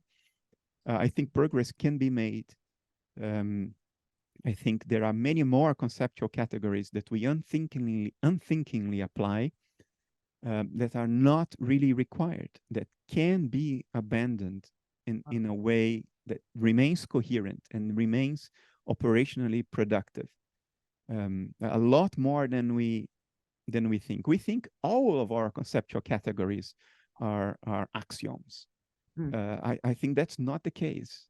A lot of them are mere inventions that have proven convenient in certain contexts, but can easily be discarded and reinvented and reworked, redesigned in different contexts. A lot more of our conceptual categories can be redesigned than we think of. We tend to take everything to be fundamental when most of it is not. So this is the optimistic view. I am in that camp, the optimistic camp. I understand this. So like the boundary is definitely further than we tend to think it is. I understand and I found that in many sciences as well. It's like we used to think animals were stupid, or when the brain of a bird is smooth, so it's probably stupid, and turns out there's like crows are super smart and all of that. So, but so the follow-up question would be, where do you take inspiration to kind of like push these boundaries? Is it like, I don't know, like ancient peoples, they used to have different conceptual categories, for example, and they didn't used to have like, I guess, the boundaries that we have nowadays. Is it, I don't know, meditation, or is it like, or alternatively, could you give an example of like a conceptual category that we consider fundamental, but if we push the boundaries a little bit, we see that it isn't really that fundamental? Oh, sure. I mean, the whole history of analytic idealism speaks to that. It came from my realization in my 20s, when I thought about, how do I have to design a computer so not only is it intelligent, its data processing is also accompanied by experience. And then realizing that whatever I would think about as far as designing the computer is concerned, whatever I would think about changing or reconfiguring in the computer, whatever I did, it would only change structure and function, and it would have nothing to do with experience. In other words, whatever I did would bring me no further, but also no closer to creating artificial consciousness. So when you are faced with a problem that is impossible to solve, that is the motivation to overcome conceptual categories. I had unthinkingly adopted the conceptual category of physical configurations being primary. Everything else being derived from physical arrangements. And that led me to an alley. I had nowhere to go. It kept on bumping my nose against a wall. And it is this situation when you cannot make progress using your current conceptual categories that motivates you to take a few steps back and reinvestigate which categories can you abandon. Because every category you abandon is one less brick you have, one less tool you have, but it's one more door that opens. Every conceptual category gives you an extra tool, but it closes a door. That's an amazing way to describe the trade-off, actually. Every category you abandon makes you poorer in equipment, but opens more doors in front of you. And analytic idealism was one of those doors. I've abandoned a category I was very attached to as a computer engineer. I liked to think that I could design a computer to do anything, including be conscious.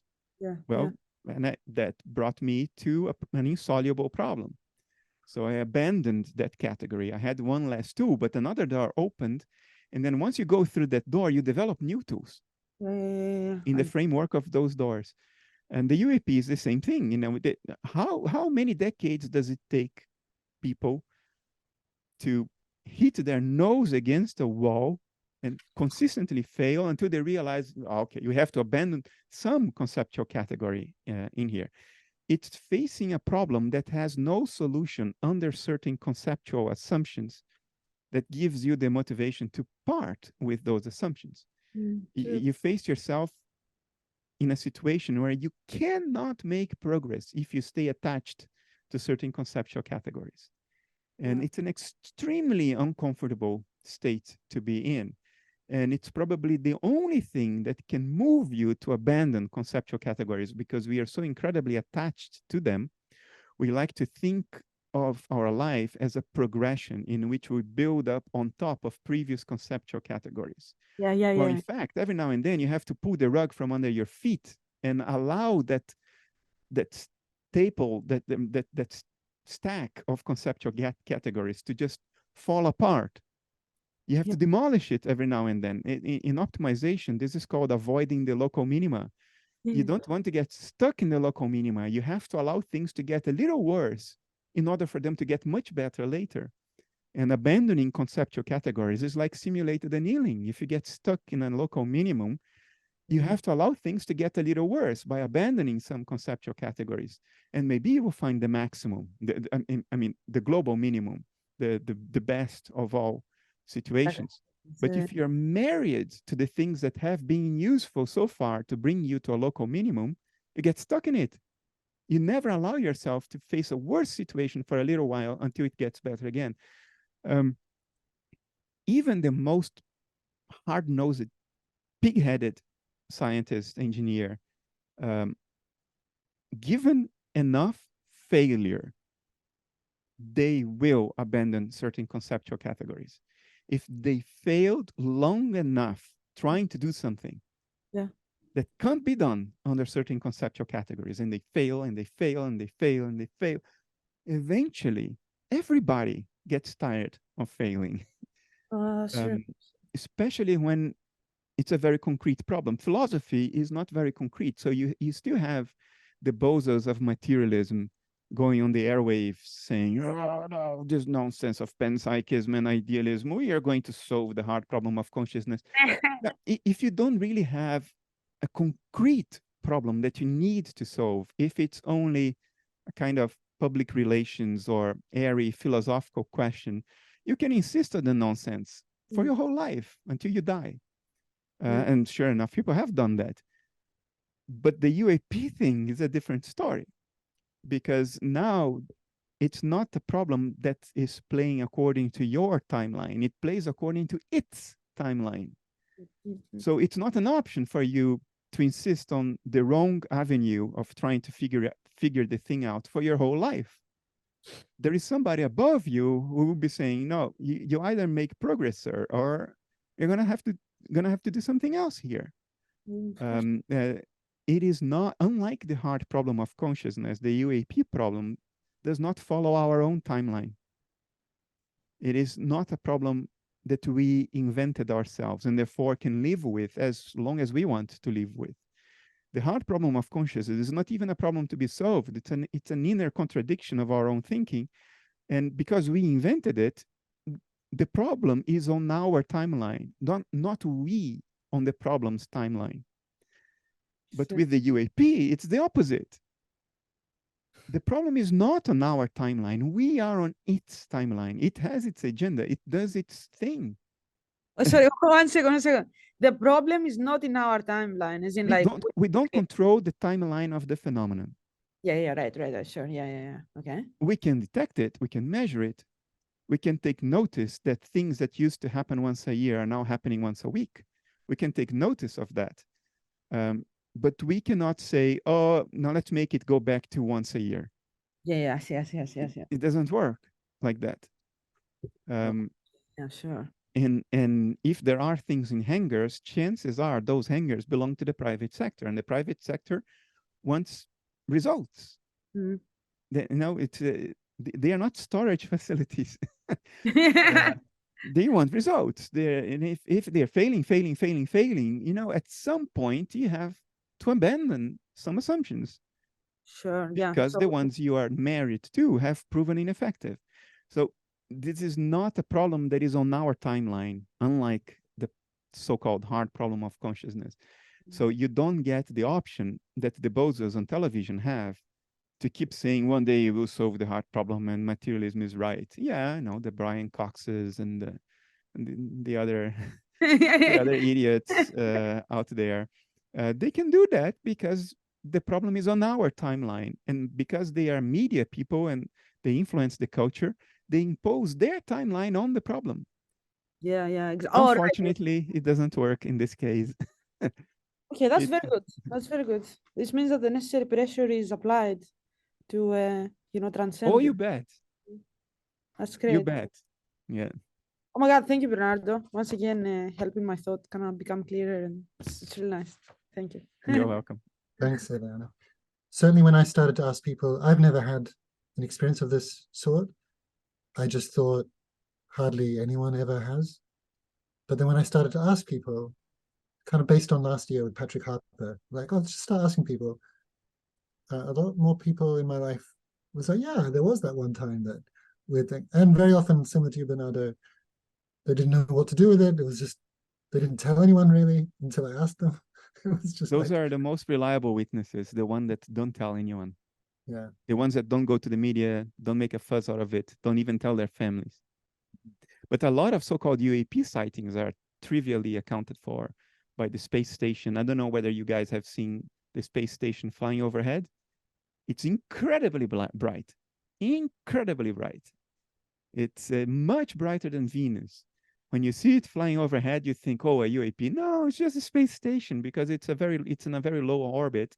And when the sun is reflecting on it at just the right angle, you see a very bright thing. So things in the sky, if they are moving at constant speed in a straight direction, and they are dots of light like stars, they are satellites or the space station. It's not a UAP at all. Satellites look like little stars moving at constant speed in linear trajectory. And any time of the night, in a clear day, if you sit in your garden and you look up for 5 minutes, you will see 2 or 3 satellites, 2 or 3 stars moving at constant speed in a rectilinear trajectory. That's no UAPs. That's the satellite beaming your internet, your television. You know. So 76% of us have voted, 17% yes, 9% not sure, the rest no. So probably more than I would have guessed in the past. Are you okay for one more question today, Bernardo? Sure. Yeah. It's slightly changing track, but kind of inspired by what Fawn was asking around evidence, and will lead into next week, hopefully, which is, again, we're not sure.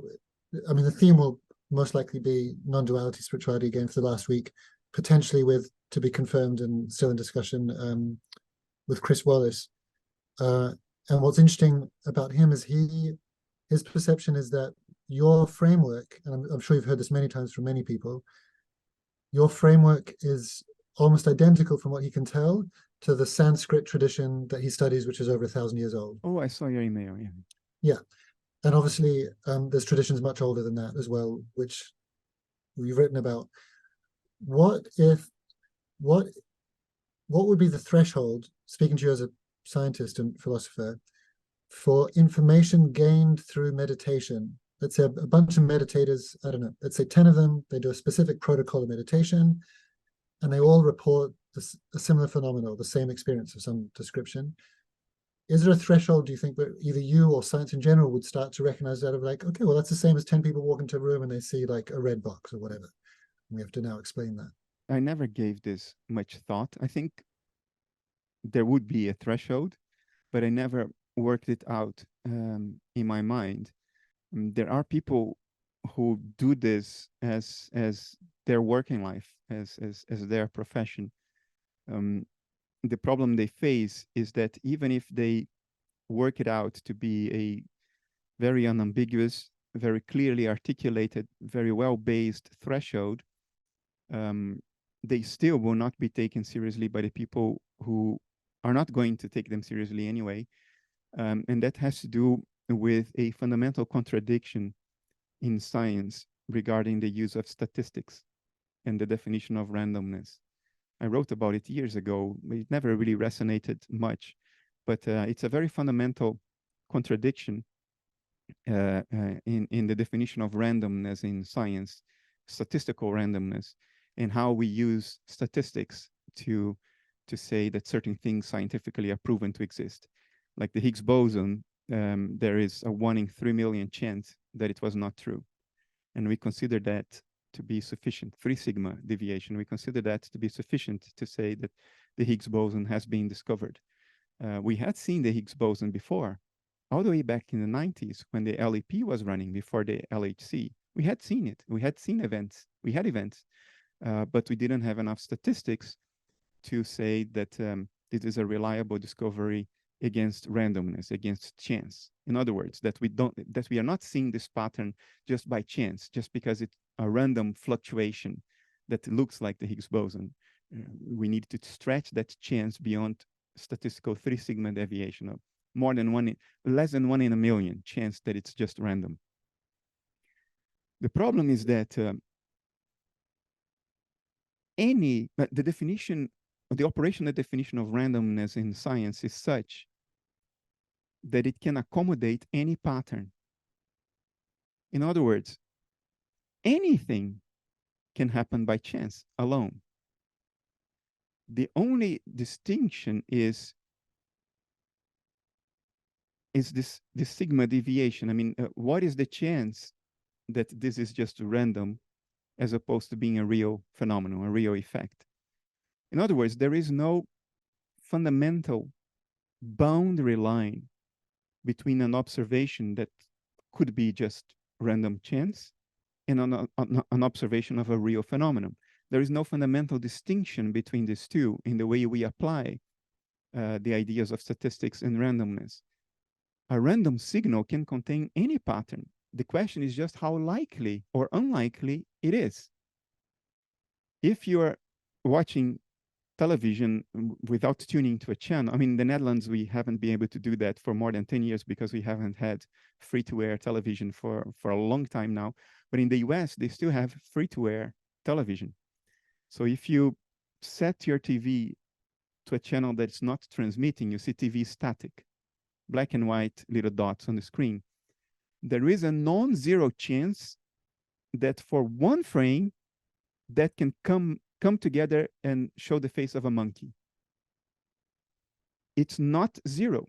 The chance that that may happen is not zero. All you can calculate is what are the odds that the monkey you saw is just by chance, out of randomness, or the image of some real phenomenon, some real monkey-like thing going on in the airwaves.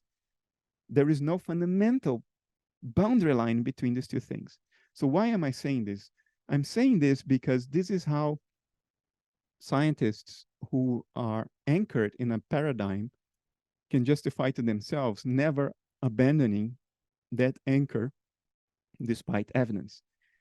If an experiment is done with meditators in which a sound criterion of objectivity is defined in advance, in other words, before the experiment, so it's not influenced by its results, and it's a very, very rigorous criterion that doesn't allow much to chance, very specific. And the meditators go and then they report their experiences and it fits that criterion. So that you could then say, well, this was an objective experience. They saw something that existed beyond themselves. It was not just a hallucination or a fantasy. The people who do not want to believe in this possibility will tell you there can always be a monkey on TV static. Whatever it is that you observe and record could always be random. You see? The problem is that if they were to be consistent in the way they are applying these things, then the Higgs boson has never been proven because it could have been random. It could have been just a random quantum fluctuation in the way energy is deposited on the tiles of the tile calorimeter that measure the energy of the decaying products of the Higgs boson. So this allows people now to apply criteria to evaluating different pieces of evidence in a totally subjective way. When they don't want to acknowledge the evidence, they say, well, it could be random. There can always be a monkey on TV static. But when it's evidence that fits with their paradigm, 1 in a million is good enough. 3 sigma. You don't even need to go to 6 sigma. You win a Nobel Prize in 3 sigma already. But then you have projects like the random number generators project. I forgot the name. It was run from Princeton, I think, years ago, in which they put random generators spread all across the world, and they are true quantum number generators. They're based on quantum randomness, not on pseudo quantum calculations. And then they noticed that there are correlations between deviations from the norm shown by these quantum random number generators and major social events like 9/11 and other big events. In other words, when major events happen, those number generators deviate from the average in a way that you can determine the odds against chance. And then they find orders against chance of 10 to the power of 9. In other words, 1,000,000 times better than what allowed us to claim the discovery of the Higgs boson. But oh, no, it's just randomness. That's the problem. You see, that's the subjectivity that's built right into the fabric of how we do science, how we interpret statistics, and how we define randomness. We can move that boundary at will depending on what fits the paradigm or not. Of course, the solution to this is obvious. We acknowledge that there is some degree of subjectivity there, that we can put this boundary in different places. We acknowledge that. We cannot overcome it. It's built into the system. The boundary can be in different places. But we then decide, based on the best effort we can make, what is the point where we place that boundary that is still practical and still far away enough from pure chance that allows us to have enough confidence. In other words, we don't put that boundary so high that nothing now can be proven, that everything is a monkey on TV static, but also not so low that nonsense by mere chance can now be considered a scientific theory. We decide where in between that will be. And then, and here's the critical point, then we remain consistent with that location of the boundary. And we apply the same location regardless of whether the data fits with your paradigm or not. Because that's the only way to be consistent. Otherwise, you're hitting a moving target. You're changing the rules of the game in order to make the game more favorable to your favorite team.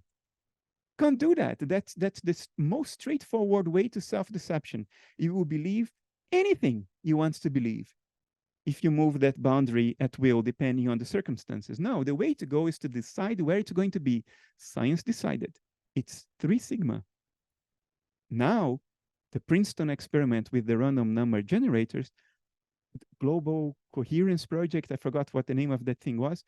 Now you have to take it seriously, because that's now 1,000,000 times beyond the 3 sigma threshold.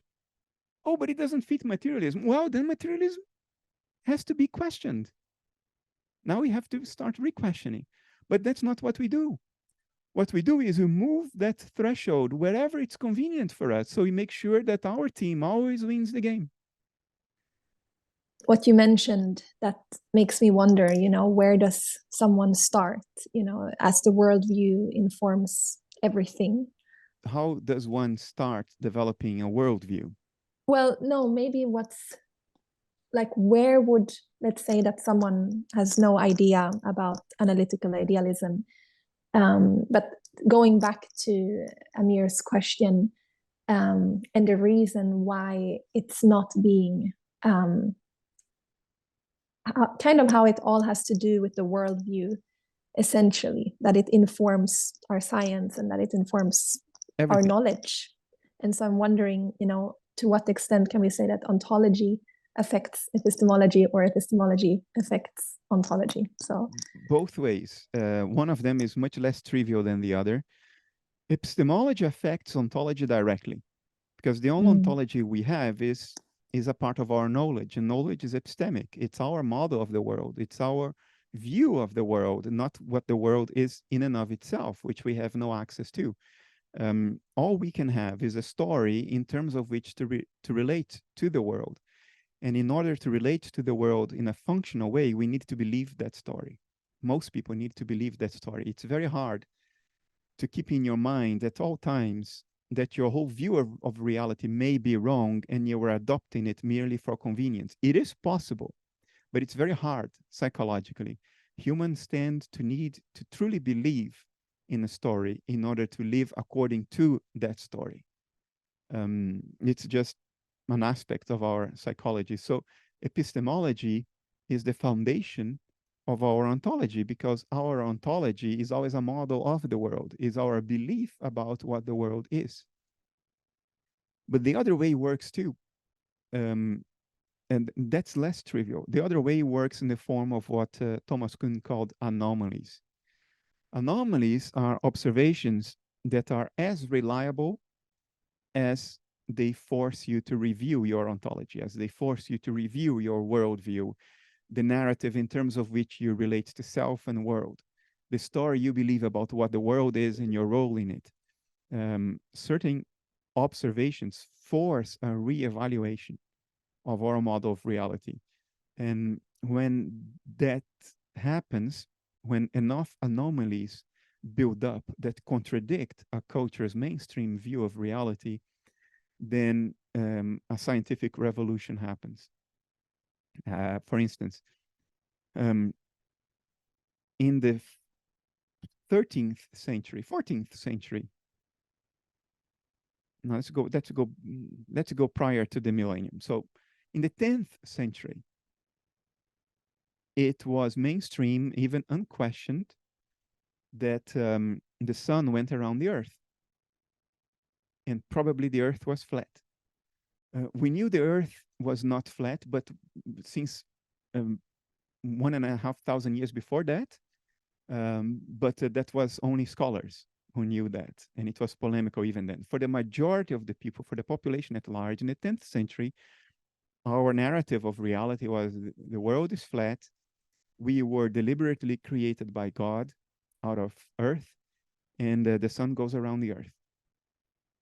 Now, the idea that the earth is what goes around the sun and that the earth is a oblate spheroid, that was a scientific revolution. It was a shift in paradigm, and that was forced by ontological observations. In other words, empirical observations. Reality was telling us that things were not as it seemed. For instance, when we built ships capable of crossing the Atlantic, those ships would leave from the coast of the Iberian Peninsula, the western coast of the Iberian Peninsula, Portugal, which was the most powerful nation on earth in the 15th century. The ships would depart from Portugal due west to go to the Americas. And if you were on the shores in Portugal looking at the ships with a magnifying glass, a lunette, little telescope, which existed, they were invented and brought by the Arabs to the Iberian Peninsula centuries before that. If you were observing that ship through your little telescope, you'd realize that at some point the ship is here above water.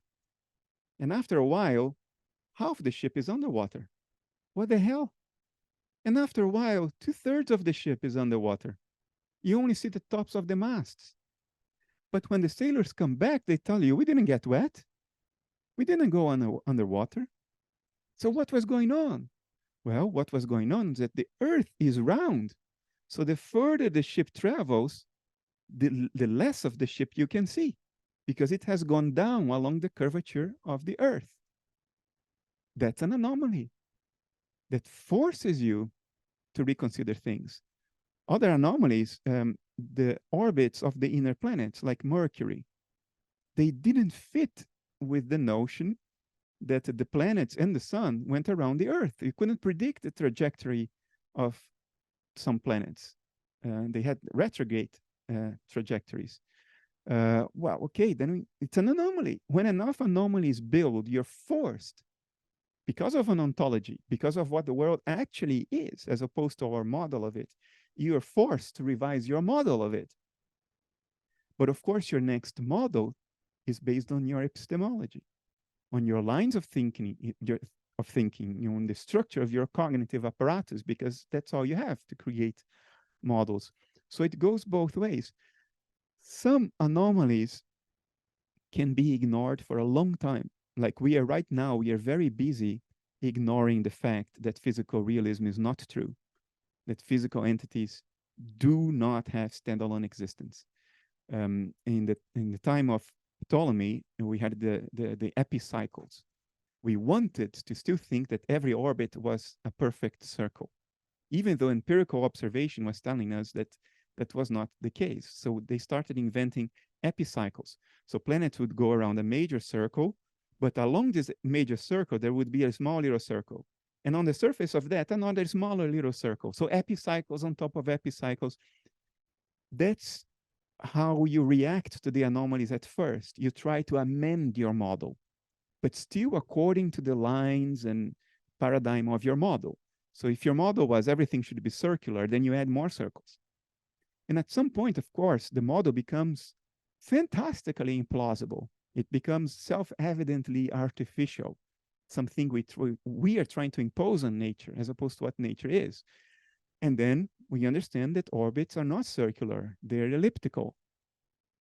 But some anomalies can be dismissed through epicycles, and we are doing it now. The epicycles today are called Everestian many worlds interpretation and superdeterminism. In other words, fantastic theoretical fantasies for which we have precisely zero evidence, just like the epicycles.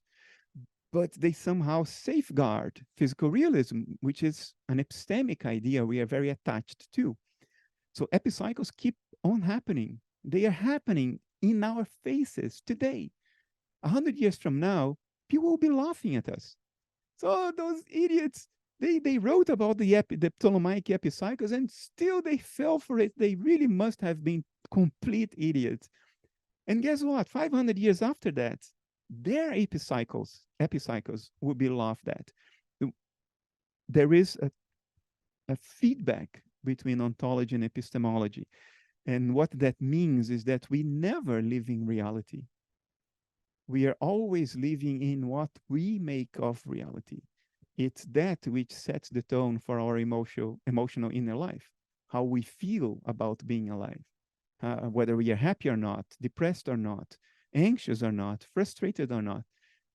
All of these emotions are determined not by what is, but our model of what is. And that's a shifting model, an evolving model, at play between epistemology and ontology. And the high strangeness aspect of the UAP phenomenon, to go back to that, according to people who have dedicated their lives looking at it, what the message seems to be above all else is what you think reality is not true. So if your model of reality is one in which spectacles cannot exist, then what the high strangeness phenomena is doing is this. Oh, you think spectacles don't exist? Here, look. What do you make of it? That's what it's doing. It's confronting us with things that defy our categories and our logic. I wrote about it 10 years ago in Meaning in Absurdity. So that seems to be the main line, the main arch of communication of the high strangeness phenomenon. It's trying to make us aware that what we think is real is not necessarily what is real, that our models have limitations. Not only our physics has limitations, but our logic and our very categories have limitations. So the phenomenon is just putting these things in front of us that defy our categories in order to sort of shake us awake. don't get lost in this hole you're in, because you stop making progress. You think you've sorted it out. Here, look at this. Have a look. What about this? And that sort of shakes us out of the hole. So we continue the process of interacting with nature to try to figure nature out, which is maybe the meaning of life, the meaning of metacognitive life. Nature needs us to do that. So if we get stuck, something in nature that's playing a role of supervising what we are doing comes in and shakes us awake through high strangeness, through things that we are confronted with that we cannot dismiss, and yet which are completely contradictory with our own categories. So I think the high strangeness part of the UAP phenomenon, in a general sense, is doing that. It does it more specifically as well, but then there is variation. Generally speaking, that's the mainstay of what it's trying to do. Now, the nuts and bolts part, it's something totally else.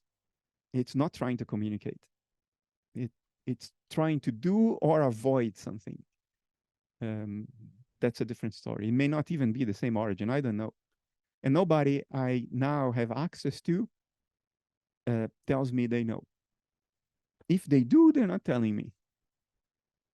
So just today, someone was telling me about in the transpersonal movement, it's an ancient debate, but it was very alive in the transpersonal journal around perennialism, this notion that all the different world religions and mystical traditions were pointing towards the same kind of fundamental truth, which tends to be a non-dual understanding of reality. That, okay, the Christian mystics and the Sufi mystics and the Hindu mystics, they were using different languages to describe the same thing. That's the kind of perennial philosophy, if I've understood it. And that was from Aldous Huxley onwards gaining some popularity. And then there were a bunch of critics. My friend was explaining this and asked, oh, and these critics, were they mystics? And he's like, oh, it's funny you say that, because there was a famous panel or some, and I'm going to get the details wrong, but there was a famous kind of panel or thing where, on one side there were all the people saying, no, all these traditions are pointing to different things and it's culturally bound or whatever. And on the other side were all the perennial philosophers. And someone asked, oh, who amongst you has had a oneness experience? In other words, like an experience of something you might call non-duality. And everyone on the perennial side put their hand up, and no one on the other side put their hand up. So it's like, once they'd had the experience, it was clear that, oh, all these cultures are using, well, it was clear to them at least, all these cultures are using different words to describe the same underlying reality. Whereas if you just read the words and you're an academic, that's a very different story. Yeah, the people who are probably oppose the notion of the perennial philosophy are philosophers of religion, or people doing religious studies, because they are confronted with the enormous cacophony and variety of religious claims across the world throughout history. But what they fail to see is that behind and somehow underneath that cacophony, there is a sort of a common line that, below all the noise, speaks with a single voice. That they have difficulty to grasp, because their work is to study the cacophony. So they get lost in that. And yes, direct personal experience of the essence of reality, which we can have because we are parts of reality. Whatever the root of reality is, the non-local root of reality is, we are planted right in it. So it stands to reason that we can have access to that. So an introspection is the only way to do that. So introspection is the royal avenue to clarity. The problem is that it doesn't count when it comes to the level of culture, because the mainstream view of a culture has to be mediated by language, and you can't mediate direct introspective insight through language. You can't capture it. So for culture at large, if the fight is to change the mainstream view of a culture, you cannot base yourself on introspective insight. It's not considered a valid argument point. Because people say, well, that was your experience, for I know you're mad. It doesn't count for me. I haven't seen it. I haven't been there. I haven't experienced it. So the only way to mediate a discussion across subjects is logic and evidence, reason and evidence. And you have to exclude introspection. But when it comes to your own personal certainty, introspection is the royal avenue, of course. It's all you have, ultimately. Mm.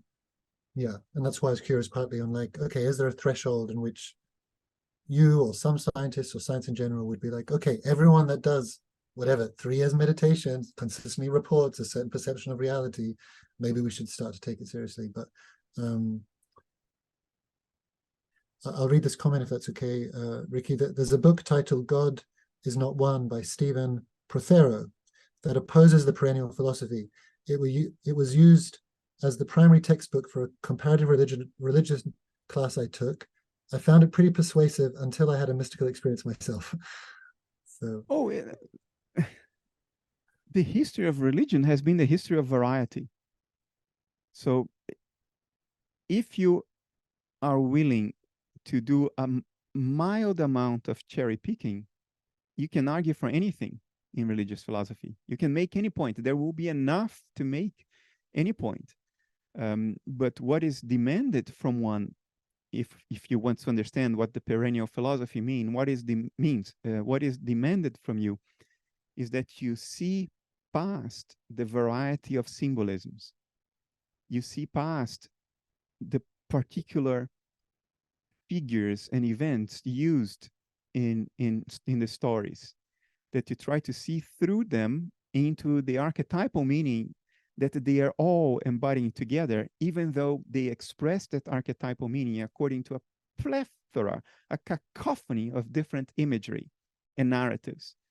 That's what is demanded. If one sticks to the imagery alone and the narratives alone, you can make any point, anything, because it's all over the place. So it is this subtlety of observation, this nuanced observation in which you see past the particular images, the particular narratives, and you try to sort of smell the underlying common archetypal themes. That's what is required to detect the perennial philosophy. Otherwise, it's not there at all. And religion is all over the place.